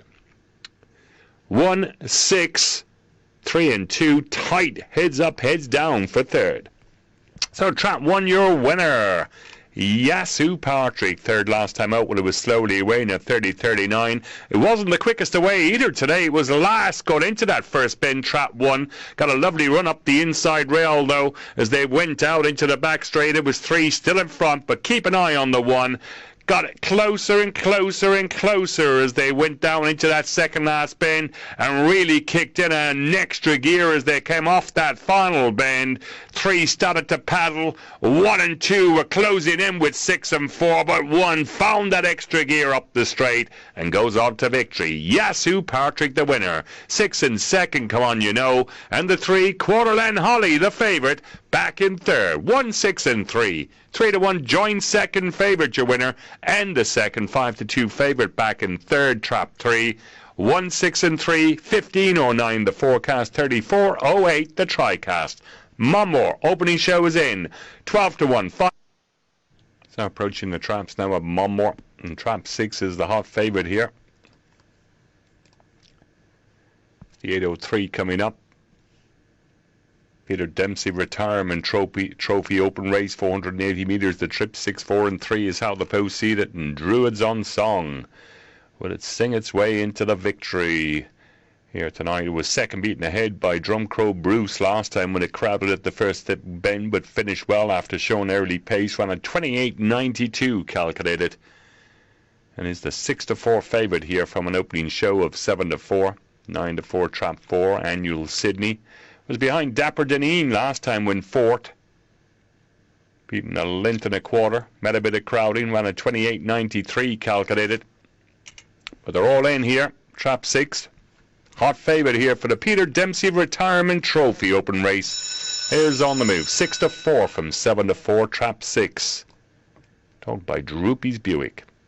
Second last time out, beaten ahead in a 28.92. Leads and away.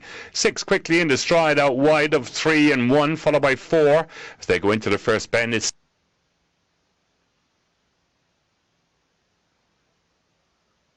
good to see he's back on the field of play, the Burkina Faso captain. He will take part in the second half. Has built strength. He's recovered from that early knock sustained in a collision with the captain of Sakni, and there will be changes here for Tunisia. Haddadi is going to come off. On in his place is Ali Malou,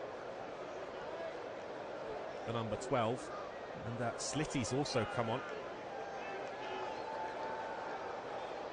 I believe in the midfield for Sikahiri. Let's see what happens here. It's a long ball from the defence out to the right-hand side for Burkina Faso. Gibril's over it. That's a first touch from Malou under pressure. Goes back to the goalkeeper, Ben Said. Into midfield, that's nodded forward by Guira. Steered back to the defenders. Here's Tapsoba. Khazri presses him all the way back to the goalkeeper. Coffey will clear this long, flat, out to the right-hand side. A bit too flat. Malou has to chase that towards the byline. Looks to go to the goalkeeper. Instead turns to his left. Launches one long down the line. And Sakni down on the chest. Has to flick one over his shoulder for Jaziri. Wasn't ready for it. Picked off by Ouattara. Now here come Burkina Faso. Bursting from right to left is Sangare in the midfield. Trying to shrug off the attentions of Laidouni, who is still on the field. It looks like it's Ben Slimani that's come off for Slitty, and that's a foul. Laidouni goes into the book, and he will miss the semi-final if Tunisia make it there. Well, it looks like the referee will book him. He's barking at Laidouni, who's remonstrating with the referee. Absolutely frustrated with the booking there. And you've got to be careful not to talk himself into a second. Aissa Laidouni will miss the next match. Just to bring you up to speed, though. Slitty is on for Ben Slimani. There was a long ball forward as it flicked off the head of Bilalifa. Appeals from the Burkina Faso team for a corner kick, and frustration from the Tunisians, who thought that should have been their goal kick. But it will be a corner kick for Burkina Faso. Line of 4 Tunisian defenders on the 6-yard line. The kid Ben Said has a furrowed brow here. Ball will be taken short to the feet of Cyril Bayala. Tries to lift it over the defenders that have come out to close him down. Cyril Bayala wins it back though. Here is Cyril. Tries to poke it into the box, but Tunisia have got this clear. Outside of the boot, down the left-hand side, looking for Wabi Khazri. Latching onto it, Issa Kabore. He steers this back to the goalkeeper, Coffey. Coffey, left-footed ball out. Looking for the head of Dango Ouattara. He's chested this back into the feet of Blati Toure in the centre circle, drifting from right to left now. Comes under the challenge of Slitty, lays this back to Guira. Now over to the left-hand side. Here's Tapsoba. Ball forward, almost between the lines there, but easily cut out by Draguet. Ball over the top now. Khazri's on the right-hand side. Crossing opportunity. Goes inside now to Slitty. Falling to the ground. That was dramatic on the edge of the area. Looked like he was trying to buy the penalty there. Burkina Faso are breaking. Here's Gibril. Gibril tries to nick it past Ben Said. He's gone down. The whistle has blown just as Burkina Faso lined up the strike from distance with Ben Said way out of his goal. And looks like it was offside in the end. Slitty went bursting into the box. Tapsoba was behind him.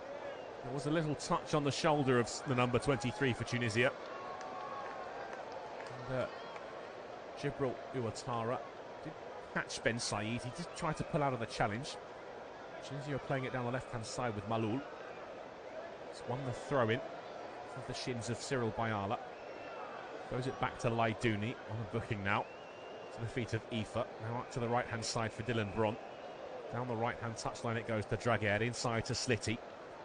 Slitty tries to find a bit of space in the midfield. Left-footed ball out to the left-hand side, looking for Sakni. Heads it up, tries to get control over it. But he's been beaten to the ball by Issa Kabore. He gets this, pokes this down the line. Out of play for a throw. Taken quickly by Malou into the feet of Laidouni. between the lines. That's Slitty into the feet of Khazri now on the edge of the area. Steers this back to the goalkeeper for Burkina Faso, the defenders. It's gone long. Nodded back by Dylan Bron. Aoife will collect on the edge of his own area and drive forward with the ball, inching his way. It's hesitant to get too far forward. Draguet was the recipient of his pass. He took a touch and immediately looked back to Ben Said. Touch from him out to the edge of his box, now into the feet of Dylan Bron, midway through his own half, left of centre, now right of centre's Bilalifa. Carrying the ball forward to the halfway line, over it he goes. He's got Draguet running with him down the right-hand touchline, goes forward into the feet of Sekihiri, give and go with Draguet.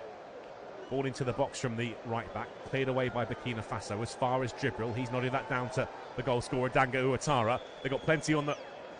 Here's bursting through, Cyril Bayala. Bayala up against the goalkeeper. Ben Said strikes, his hit well, but saved at the near post by Bekir Ben Said. Pushed away, and Tunisia will try and carry it clear with Sekihiri. Whistle blows, foul in the right back position. Cyril Bayala almost had a second for Burkina Faso there, but Tunisia carry this forward through Msakni. Going past 4 challenges there. Forward ball to Khazri, right of centre, out to the right-hand side. Here's Mohamed Draguet, picks it up. Here's Slitty on the edge of the area. Onto his left foot, pokes it into the feet of Jaziri. Jaziri's in an offside position, and he knew it. And he's telling Slitty that. Slitty can only look on with a wry smile. Frustration etched across Saifuddin Jaziri's face. Looks like he's about to cry, if I'm honest, but just a little annoyance there. Montez Caballero is barking out the instructions from the edge of his technical area as Tapsoba goes past Wabi Khazri into the midfield. There is the Gustavo Sangare, forward ball. Burkina Faso building once again. Dango, that's a rare loose touch from him. Laidouni collects, give it to Sekihiri. Now to the right-hand side, ball in behind, looking for Khazri, but he's very wide, out to the touchline on the right. Running at Tapsoba, Wabi Khazri tries to steer past him. Tapsoba's a big unit and steps in front of him. Collects the ball, back out to the left-hand side for Yago. His clearance is picked off by Slitty, into the feet of Sekihiri. Edge of the box, right-hand side. Now back out wide to Jaziri, not where he wants to be, but will keep the ball alive. Plays this back. Here is Slitty to the back post. Msakni was the target, then on the volley from the edge of the area. Sekihiri doesn't get it right. Lifted over the bar. Out for a Burkina Faso goal kick. Ball was just dropping. Just ever so perfectly onto his right foot, and he just snatched at the chance. So how close were Burkina Faso to having a second here? It was excellent defending in the end from Laidouni. Saw Cyril Bayala at the far post and went sprinting across. Made himself big. Cut out the opportunities for Cyril Bayala to put the ball past the goalkeeper. Ball has gone long. Bayala wins the header. Flicks it on for Jibril to chase. He's backing Aoife into a corner, and all this number 2 for Tunisia can do is lift it out of play for a throw-in. A very frustrated looking Tunisian performance, but then same can be said about a number of their games. I have covered 3 of them in the tournament, and they never looked particularly fluent, even in their 4-0 demolition. Mauritania, that was in fits and starts. The throw-in is dropped into the box. There's Gustavo Sangare, but he's lost it. It's a dangerous area, but Sakni's taken it away for Tunisia. He's trying to poke it into the path of Jaziri, but Burkina Faso have swamped him. It's back now with Tapsoba in the central area midway through his own half. He's been inching his way towards the goalkeeper before finally playing it to Kofi. Down the right-hand touchline it goes. Here's Sangare trying to run away from Laidouni. Laidouni does well, uses his body, shields the ball out of play, and Sakni takes a throw into midfield. Slitty on the ball. Slitty drifting from left to right. Central area, right of centre, out to the right-hand side for Draguet, who's 12 yards forward from the halfway line. Now drifting from right to left into the feet of Laidouni at the base of that midfield. To the left-hand side it goes to Malul. Malul inside to Msakni, left-hand channel. Ball down the line, looking for Malul. Slide tackle comes in and misses from the left back. The cut back from Malul is poor. Picked off easily by Gustavo Sangare. Outside of the ball, boot ball to Jibril. His layoff is easily read by Aoife. Here's Msakni on the edge of the area to Khazri. Back to Msakni, but picked off on the edge of the box by Ouattara. And they'll carry this forward. Or Burkina Faso. Sliding tackle on the halfway line by Laidouni. Recovers the ball for Tunisia. Here's Malul. Ball forward to Msakni in the inside left channel. Now drifting wide, out wide to Slitty. Slitty onto his right foot, looking to the edge of the area. Slitty being forced further away from the box, though. Ball forward to Jaziri, tries to turn around, still Jaziri. Good defending from Tapsoba. Burkina Faso appeal for the goal kick. Referee says corner kick. Jaziri, bit of interest there. Was backing into Tapsoba. Had him blocks off from the ball. He turns to his right-hand side with his back to goal. Tapsoba followed him, marshalled him well. And the last touch in the end did look like it came off Jaziri. Got the benefit of the doubt, and Slitty will have a corner to take from the Tunisian left. Right-footed corner will swing in towards Herve Kofi. There is a man at the near post for Burkina Faso. In comes the corner. It's a short one though. Given to Malul, back to Slitty on the corner of the box, lifted to the far side. So dropped into the 6-yard box on the bounce.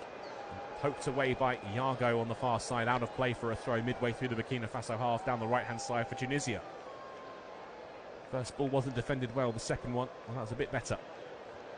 Here is Draguer, cross-field ball through the air to the left-hand side, looking for Malul. Beautiful touch from the left-back. So shifted it onto his right boot into the 6-yard box, and it's just going to dribble harmlessly all the way through, where Herve Kofi will pounce on it in the central area. Bowls this overarm to the left-hand side, looking for Dango. They've given the ball away here, Burkina Faso, towards Msakni. Msakni wins the header. So laid off to Malul, but it's a good burst of speed from Kabore. Gets the ball away, but Sikahiri's picked it up. Here's Msakni. Referee's blown the whistle though, and Sikahiri's gone straight over to him to wonder what that is. And Msakni's also showing his frustration too. Josh Bondo, the ref, is trying to get Burkina Faso to put the ball down further away from where they wanted to take the free kick. Not sure what this was given for. Looked like a... well, we'll see here. Kabore burst away from Malul. I think it was the challenge from Malul on Kabore. Ball down the line. That's straight out of play by Burkina Faso. Camus Malo doesn't look too frustrated though. Thrown in from Malul into the midfield for Kazri. He's fallen over the ball. He's back inside. In the process, he seems to have hurt a Burkina Faso player.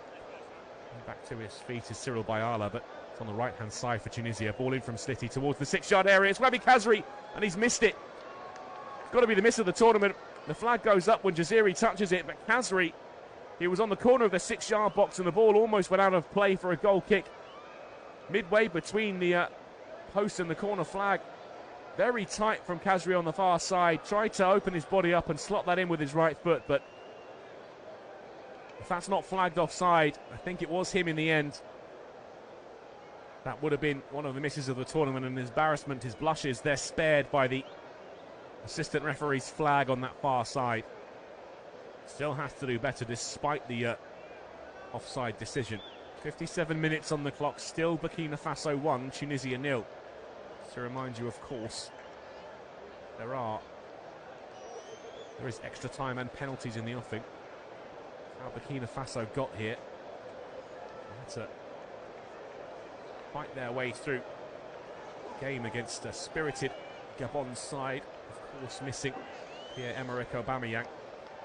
Bertrand Traore's first half strike put them in front before Vieira scored an own goal, and then either side could edge ahead in the extra time, and eventually the Stallions secured a 7-6 victory in a really nervy encounter in Limbe last Sunday. Anyway, the treatment has been required for Burkina Faso once again. This time it's an outfield player making his way off the field. Hardly sure who it is, but we'll bring you that as soon as we've got clarification. At the moment, Dango Ouattara's goal is the only thing that separates it. For some reason, they've decided to show us an offside when he was a good 8 yards behind play. Lovely lung-bursting run from Ouattara to put Burkina Faso ahead. And we're back underway on the field of play. It was Cyril Bayala that needed the treatment. He's got his hands up, trying to get the attention of the referee. There is Kabore. He tumbled to the ground under no pressure. I think he was trying to lean into Msakni. Msakni went down in a heap, and the referee's given the free kick to Tunisia. Msakni looks like he's steaming. Looks absolutely livid.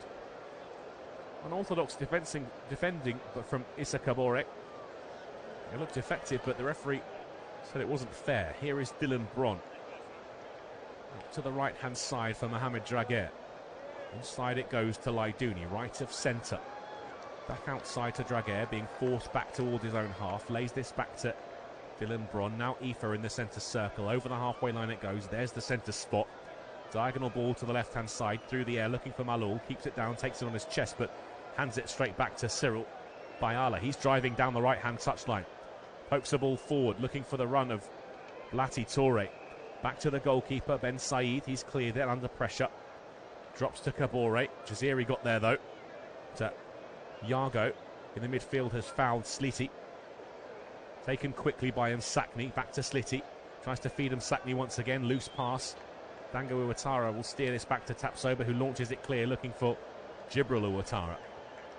Broken off of him to Malul on the left-hand side. Laidouni in defensive midfield steers this back to Aoife. Now to the right to Mohamed Draguer. He's 8 yards, 10 yards off the touchline on the right-hand side. On the halfway line. Here is Aoife.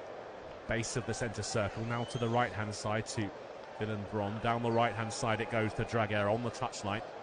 Getting chalk on his boots, the number 20 for Tunisia. Inside it goes to Bron, into the Burkina Faso half. Forward ball into Sliti. He's popping up in positions between the lines. Out to Malul. Crossing position. Gets underneath it, lifted all the way to the back post, and Sakni will take it down. But he's outside the box. And being harassed by Dango Ouattara. Cross from the byline. Herve Koppie tries to keep it in play after the deflection from the defending of Dango Ouattara. But the referees have decided that's gone out of play, and it's a correct decision too. That will be a corner on the far side for Tunisia. And Sakni leaves it. Malul will be the man to take. Sucking a huge gulps of air as he stands over the ball down the Tunisian right. This will be a left-footed corner, swinging in towards the goalkeeper. Bronze at the back post. Aoife's making his presence known in the centre of the box. In comes the corner to the edge. It's Wabi Kazri from distance. Strikes, deflected off of 1, 2, 3 players. Not entirely sure whether that's going to be a corner. It will in the end. Malul is appealing for a handball. He's having a word with the assistant referee on the far side. Tapsoba was really clattered into by Kazri on the edge of the box. A whole group of Burkina Faso players all threw themselves towards that ball, 5 or 6 of them. Kazri's follow through momentum just carried him into the back of Tapsoba. Kazri doesn't look particularly comfortable either. I think Malul's appeals for a handball in the box have been denied. And we will see from here. So will be another corner. Malul once again stands over it, waiting for the referee. Bearded Malul glistening underneath the floodlights. Referee has halted proceedings for a moment here, and they will step away from the ball. Here comes the corner in towards the near post, nodded away by Jibril, only to the far side of the box, but finally got smuggled clear from Tapsoba. It's a foot race between Jibril and Draguer. Jibril got there, and Tunisia are on the back foot, but that's good defending there from Malul coming back from the corner kick. Lifted out to the left-hand side. Here is Sliti running at Kabore. Sliti left the ball behind. Kabore couldn't pick it up though. Still with Sliti onto his right foot. Trying to drift in off the touchline. Has to go all the way back to Sikahiri, left of centre. Plays this back to Aoife. Ball forward. There is Sliti once again. He's down under the challenge of Guira. Free kick given by the referee. Sliti stands over it. So does Dylan Bron. Guira retreats to the 18-yard box. Malul will take the free kick. Looks like he's been sent on for his left-footed delivery. Ampere Kabaya does not look a happy man. It's taken short. Back to Malul. 37, 8 yards from goal. Into the head of Sikahiri. He tried to flick it on for Jaziri, but it's going to drop nicely into the hands of the goalkeeper, Herve Koppie. He's played one early. Oh, Ben Said almost ran past it, lost the flight of the ball. It came off the turf. Jibril Ouattara almost latched onto it, but Ben Said recovered just in time. Got a foot to it and plays it out of play for a throw. Good spot from Herve Koppie. And just skipped away from Bekir Ben Said. Probably had time to collapse and grabbed that ball with his hands, instead went with his feet, and Burkina Faso will have this throw in the threatening area. From practically level with the edge of the box. Kabore took it, but, well, they couldn't make the most of it. It was won by Sliti, played it against Ista Kabore, and the goal kick will be taken by Bekir Ben Said. He's the ball to the left of his 6-yard box, waves centre halves forward. Had a thought about playing it to Dylan Bron, but instead will go long. Launches this past the halfway line, over the head of Jaziri. Nodded forward in midfield by Guira. Here is Ifa.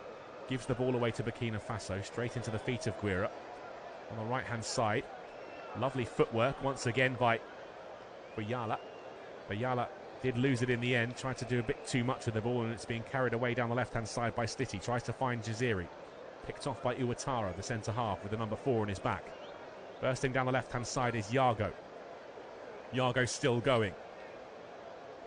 Down the line for Dango. Dango with the ball in towards Jibril. It's a sliding challenge from Ifa. Gets the ball cleared just as it was about to land on the right boot of Jibril Uwatara. Good defending. Had to do it. Last-ditch stuff from Bilal Ifa. The left-footed cross from Dango was perfectly executed in just the right area.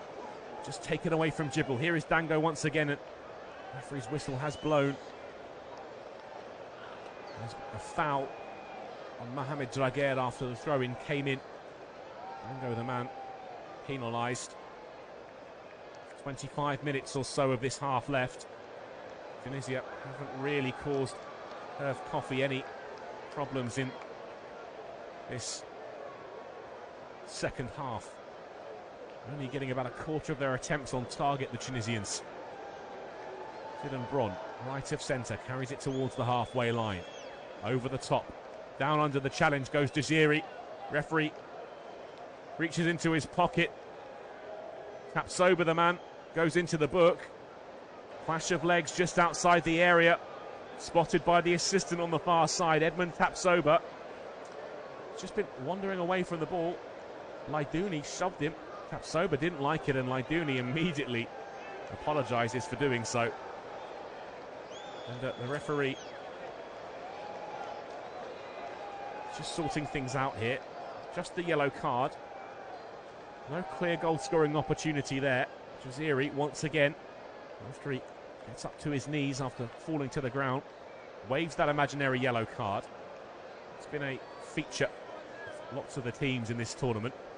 Not something you want to see. But anyway, Wabi Kazri will have another opportunity to test Herve Coffee. He did well with the first free kick. This one's a little bit closer from Wabi Kazri. 10 yards tighter, as he has the time to get this up and down. Struck by Malul in the near post, well saved by the goalkeeper, down low to his left. Malul got that up and down. It was going to nestle in the side netting inside Herve Coffee's goal, but he got across well. Pushed it round the post for a corner, which will be taken by Malul, who just struck that free kick. Malul lines up in towards the near post, cleared away by Jibril Uwatara, up towards the halfway line. Nobody there for Burkina Faso. Wabi Kazri will track back and chase. Dango Uwatara. Did he take someone down on the halfway line? Referee has blown the whistle. There will be a free kick. He's having a word. No booking. Wabi Kazri has it. 6 yards forward from the halfway line. Across the field it goes to Sliti. Lovely touch from him to take it under his spell. Shifted onto his right, but he's going to lose out here to Cyril Bayala. Eyes it down the line, looking for Dango. Getting across well, that's Malou. Steers that back to Ben Said on the edge of his box. Here's Dylan Bron. Carrying that forward. Tracking back into defence is Bilal Ifa. Now Sikahiri just to his left, out to the left-hand side for Malou. Prods it over the halfway line, goes inside. Down on the chest from Sliti. Now to the right. Bursting forward from defence is Dylan Bron. Finds Mohamed Draguer down the right-hand side. Lays this back to Dylan Bron, midway through the half. Into a central area for Sikahiri. A third of the way into Burkina Faso territory. So release this to the right for Dylan Bron once again. Ball down the line for Draguer. Draguer running at Jibril Uwatara. Sticking to his task well, though, the number 2 for Burkina Faso. Throw into Tunisia, just in front of the assistant referee. Level with their penalty spot. That's thrown backwards into the feet of Bron. Across it goes to Ifa, central area, just inside the Burkina Faso half. Now on Sakni. Sakni tries to poke it forward. It's blocked by Burkina Faso. This will break now to Ifa in the centre circle. Out to the left for Sliti, left of centre. Inside to Sakni. Round the corner to Laidouni. Down the right-hand touchline for Draguer. Ball into the box. Khazri gets a touch on it. Will Khazri keep it in play? Flicks it back over his head from the byline. Still Khazri tries to turn away from Yago and Tapsoba. Wins the decision as well. Edmund Tapsoba looks mystified with that. The Cruyff turn from Wabi Khazri on the byline. It looked like he just carried it out of play in the end. In comes the corner from Wabi Khazri towards the near post, nodded down but not too far clear. But here is Tapsoba carrying it clear for Burkina Faso. Tapsoba still, he's given the ball away in a dangerous area. Here's Laidouni onto his right foot, trying to lift it into Desiri. Kind deflection, almost finds Desiri. Nodded out of the box by Yago. Now Kabore will get this clear. He's looking for Jibril Ouattara. He's got there. Here is Ouattara. Jibril doing well. Finally lost the ball to Dylan Bron. He's fallen to the ground. Dylan Bron doesn't like that. Makes that known. Looks like there will be a change for Burkina Faso. Jibril Ouattara, the man currently on the ground, looks to be coming off, and on in his place, the number 11 for Burkina Faso. That's Mohamed Konate. Different prospects, more height to the striker than Jibril has provided. He's very much a channels type of player, Jibril Ouattara. Mohamed Konate much more of the target man. Malol is having a word. The referee did wave on the stretcher for Jibril. He's going to depart the field of play under his own volition, though. As we look back at that free kick from Malol, it wasn't as well struck as first thought. It was quite central for Herve Coffey to save. Still currently preserving his clean sheet with less than 20 minutes to play. Thrown in by Kabore, looking for the new man, Konate. Didn't win the header and launched clear by Malol. Downfield for Jaziri. He backed into Soumaila Ouattara, who's telling him exactly that, as Saifuddin Jaziri appeals for a free kick. Has gone Burkina Faso's way instead. Konate's pointing to where he wants the ball. It will be Soumaila Ouattara to take. It's a central ball clipped up towards Konate. Skips off his head, straight through to Ben Said, who collects on the left-hand side of his 6-yard box. Referee Joshua Bondo runs away, and Konate's in an offside position. It's a free kick taken by Ben Said. To the right it goes to Dylan Bron. Bron to Draguer, 6 yards to his right. Lifted from right to left to Ifa, left of centre, midway through his own half. Out to the left for Malul. He's trying to direct Ifa to come and collect the ball again. He's played it to the centre half. Ifa between the lines looking for Msakni. Lifts it out to the left-hand side for Malul. Malul in between the lines. Here's Msakni. Hammered out of play by Soumaila Ouattara after a loose touch from the Tunisian captain. Throw-in's taken quickly. Malul's put the ball under control. Tried to play it round the corner for Msakni. He wasn't on his toes. And that's how to play for a goal kick. With less than 17 minutes left to play in this quarter-final, can Burkina Faso get through to another semi-final of the Africa Cup of Nations? It's taken short to Tapsoba. Ball forward into midfield for Toure. Steered back to the goalkeeper Coffey on the edge of his 6-yard box. Out to the right now for Soumaila Ouattara. Sliding challenge comes in from Jaziri. He's back to the goalkeeper from Ouattara. First time clearance from Coffey. Looks long. It's going to flick over the head of Draguer into the feet of Konate.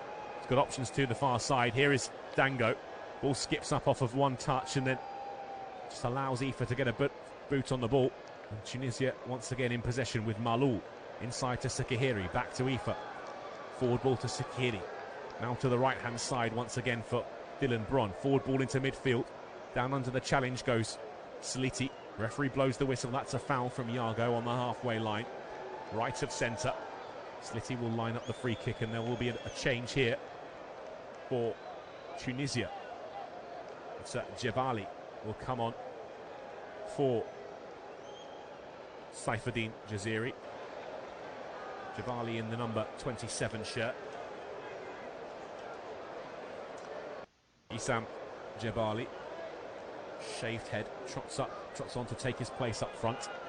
Been thrown on by Draguer. He's lost the ball in midfield. Hazem Sakni driving away is Kanate, laid back into the feet of Sangare. Now further wide it goes. Ball in behind for Kanate to chase. Dylan Bron's got a bit of pace about him though. Gets the ball or pokes it out to the left. It's the ball will come back in towards the back post as Dango, but it's a good clearing header by Mailou, driving from the left back position.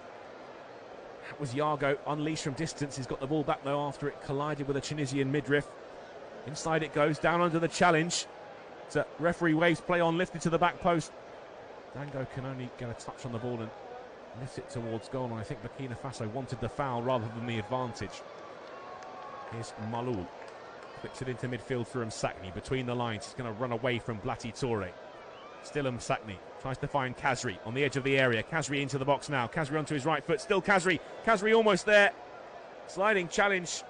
And a good one too from Soumaila Ouattara. Just when Kazri was about to unleash to get his strike away at goal, he went sliding in. He's taken a bit of the man as well. Kazri's rolling around on the ground, clutching at his ankle. Referee waves the stretchers on. The defending from Kabore left a lot to be desired. Same can't be said about Soumaila Ouattara. Robust, almost agricultural challenge. Got to the ball. And then, well, he was off the ground when he collided with Wabi Kazri's inside of his knee. And one of those where the momentum just carried him through into the player. Kazri is just getting to his feet now. Limping away from the challenge from the edge of the 6-yard box. And Burkina Faso have a bit more defending to do here. Montpellier Kabaya speaks to the referees here, but Malou has a throw in to take. Sakni's close to him. Joshua Bondo. I think he's just delaying proceedings as VAR wants to have a look at this. I don't think anything will be given. Well, in my opinion, it definitely shouldn't. Referee has blown the whistle. Makes the square with his arms. He will go and have a look on the screen. This never bodes well for oppositions who have a VAR check off of this. It looked to me like Wabi Kazri was drifting in from the left-hand side of the box. He just left a little bit of space for Ouattara to slide in and win the ball. Ouattara won the ball. His momentum carried him off his own feet. Wabi Kazri was in the way. And I think the referee's probably going to give this. I don't think he should. For my money, that's a, as they say in Formula One, a racing incident. It's just a clash of bodies. It does look bad when you slow it down with Ouattara's body colliding with the left leg of Kazri. Referee's made his decision. He's running away from the screen. Blows his whistle. Corner kick. Throw in has been given. VAR check completed. And, well, pigs must be flying because a referee has gone to a screen and maintained his original decision. Here it is with Msakni down the left-hand side. Ball forward to Malou. Tries to backheel it round the corner for Msakni to run onto. It's out of play for a Burkina Faso throw. Dango Ouattara, the man getting in the way. Malou's waving his arms up and down, trying to get a bit more from his teammates. That will take the wind out of their sails there. Kabore launches the throw in long. Flicks off the head in midfield of Laidouni. Kanate will put Ifa under pressure. Goes square to Bron. Middle of the park, out to the right-hand side for Draguer, the fullback. He's under lots of pressure here. Looks like he might lose out to Cyril Bayala, and He did in the end, but if he gets the referee's decision in the centre circle, and that is a yellow card for Bayala. Ajaccio, and another free kick, this one in the centre circle. Launched out for the left-hand side. Looking for the new man, Jabali. He's won the ball well. Strikes at goal at the near post, but the referee's blown the whistle. Fouled his man in the process. Cyril Bayala, confirmation that he's going to go into the book. Fortunately for him, that doesn't mean he will miss a potential semi-final. Looked to be a harsh decision on him in the centre circle, and, well, it was desperate defending. It looked like Burkina Faso had overloaded the Tunisian defence. Long ball forward from Herve Coffey down the right-hand side. Flicked on by Dango over Malul. Malul's down on the ground, clutching at his face. I'm not entirely sure what happened there. Malul looking at his hands, thinking that maybe there's some blood. Dango's just perplexed, staring at the ground, shaking his head, and he's going to be shown the yellow card by the referee, who says, you threw the elbow at him. Well, surely if you threw the elbow at him, that's going to be a red card offence. Dango has got his arms pinned by his side and hopping to demonstrate to the referee what he thought he did. And we'll have a look at the replay. Dango, well, that does look a little bit naughty as well. He initially jumped up and then has thrown the elbow. That's quite forceful into Ali Malul's face. And second look, maybe something that the officials want to have a look at, and there might be the reason for this delay here. Joshua Bondo smiling to himself, listening to his VAR officials' advice. Ali Malul is being asked to wait, still reaching at his mouth just to check if there's any blood. Josh Bondo, it's a yellow card so far for the goal scorer Dango Ouattara. Deep in conversation, the officials here. You can see Joshua Bondo just looking up to his right like he's having a chat with the VAR in his headset. Redouane Gied, I'm sure, is giving him all the advice. And once again, there is the signal from the referee for a VAR check. He's going to run across to the screen here. And this time, I've got to say, Dango Ouattara may be in a bit of trouble here. He's jumped, and then it's the move at the top of the jump where he's thrown the elbow back in towards the face of Ali Malul. He doesn't know where he is, but referee's only had a quick look. He's made his decision quickly. He's reached into his pocket to... He's shown the sign of the screen. He walks up to Dango Ouattara, cancels the yellow card, which has dropped to the ground. Webby Kadri's got it in his hand, and Dango Ouattara, the goal scorer, has been sent off for violent conduct. He's adjudged to have intentionally elbowed Ali Malul in the face, and every time you look at the replay, it's very difficult to argue that. Ouattara, who's been so lively this evening, if Burkina Faso can hold on with 10 men, he will definitely not be a part of this next game. All forward from Dylan Bron to the right-hand side. Draguer with a cutback into the box. It's poked away by Yago, but it's going to come back to Laidouni. And the referee has stepped in. He's blown the whistle for a free kick to Burkina Faso. I'm not entirely sure why. But Burkina Faso have 7.5 minutes. 7 minutes to survive with just 10 men. Herve Coffey will take the free kick from a yard outside his area. He's throwing his arms in the air, trying to get the attention of his outfield players. Here comes Coffey with the strike long. It's flat through the air, looking for Konate. Wins it on his chest, but he's gone down in a heap under the challenge of Dylan Bron. Sikahiri will steer this to the left for Malul. Back inside it goes. That was at Laidouni. Lays that off to Sikahiri. Back to Ifa. Across the back line it goes. Back to the wall job now for Burkina Faso as Dylan Bron carries it over the halfway line. Here's Msakni. Darting out to the right-hand side. Draguer in a crossing position. Cut back to the 6-yard box. Away by Tapsoba. Out for a throw down the right-hand side. Draguer runs across to collect this ball from the sidelines there. Throwing on another player here. Tunisia. Elias Sikiri, the man to go off on in his place. Hamza Rafia. the number 19. Throwing will come from Draguer. Raffia has gone all the way across to show for it. Thrown into Jabali. Cleared though by Sangare. Long downfield and out of play on the halfway line. Here's Dylan Bron, takes the throw in quickly. Laidouni collects on the halfway line. Running away from him to his left is Ifa. He's got the ball at his feet now. Ifa out to Maloul on the left. Maloul back down to Ifa. Inside is Msakni. Collects the ball from Bilal Ifa. Pokes it wider. Here's that Dylan Bron. Forward ball to Raffia. First touch for him. Round the corner to Draguer. Draguer with a cutback. Deflected away by Burkina Faso, by Yago. For a corner to Tunisia. Kamou Malo in his white cap and lime green top on the touchline is trying to G up his players for this final big effort.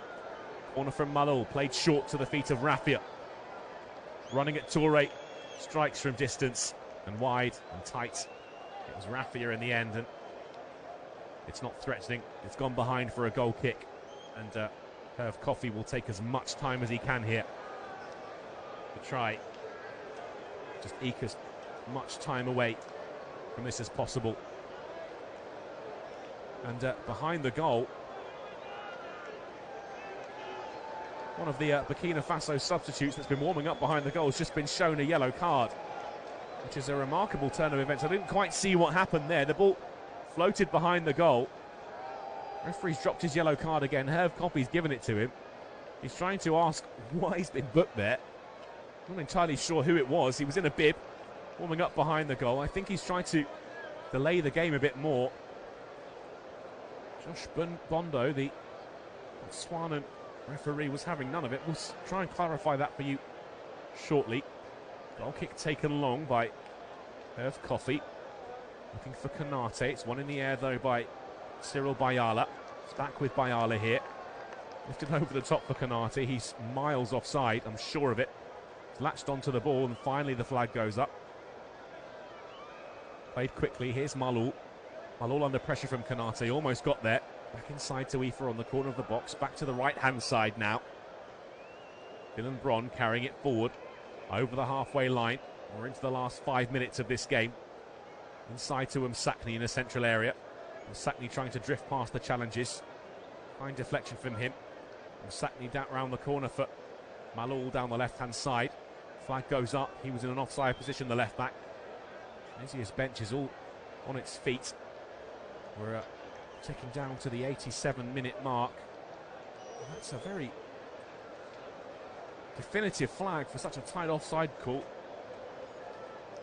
And, well, confirmation that Hassan Bande, behind the goal, was booked. Long ball forward from the goalkeeper. Konate wins in the air, tries to flick it inside for Cyril Bayala. So nodded out of play by Ifa.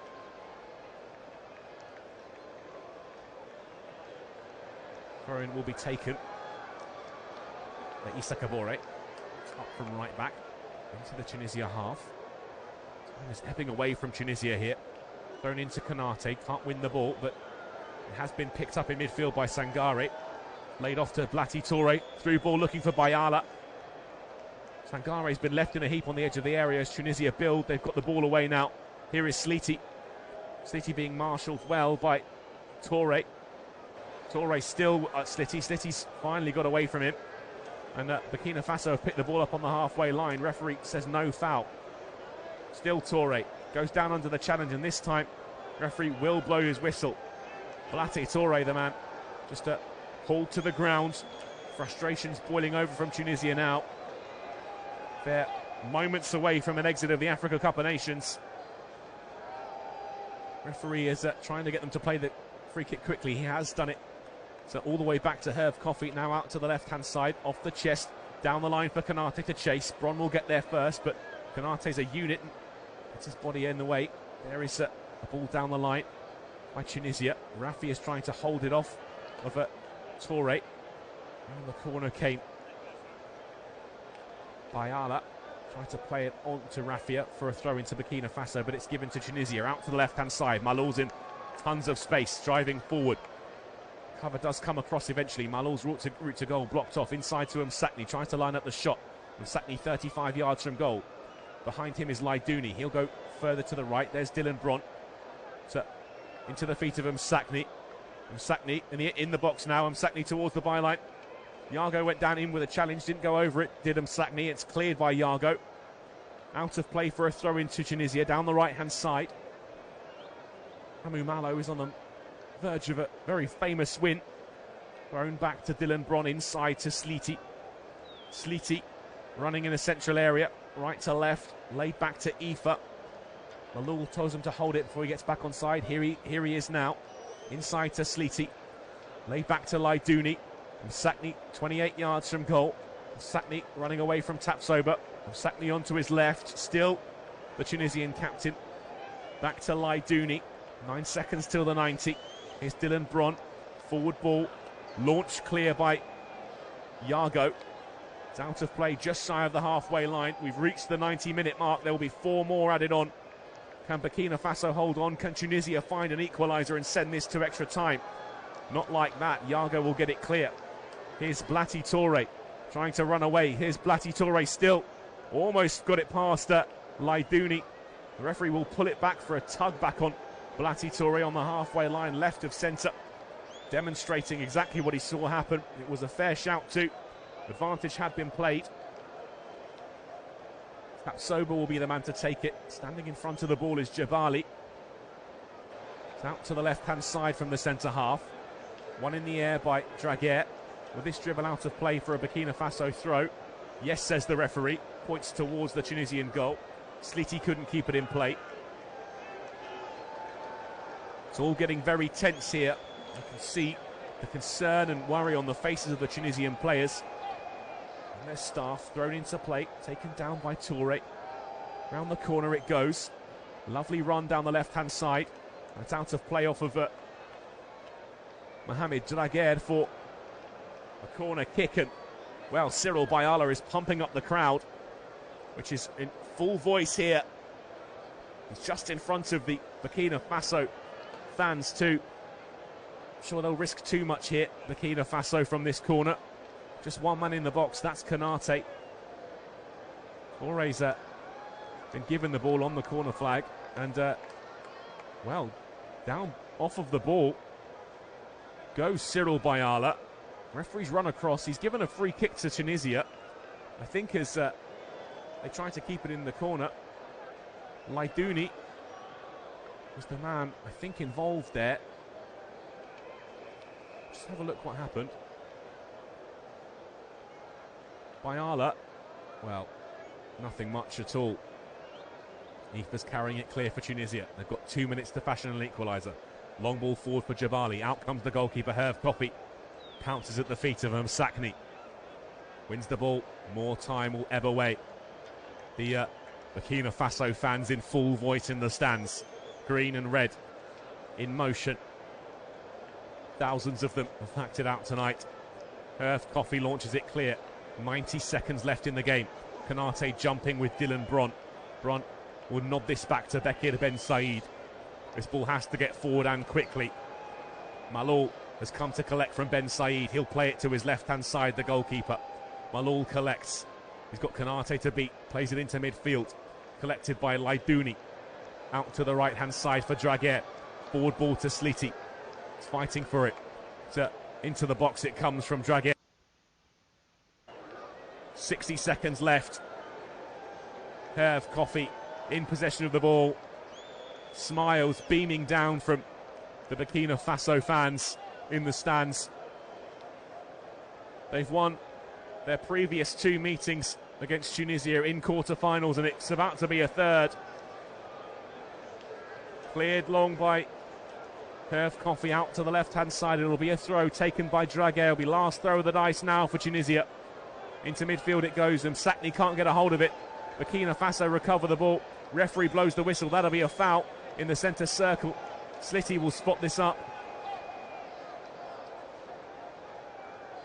And, well, he's blown the whistle early. 20 seconds early, and the Burkina Faso benches have emptied.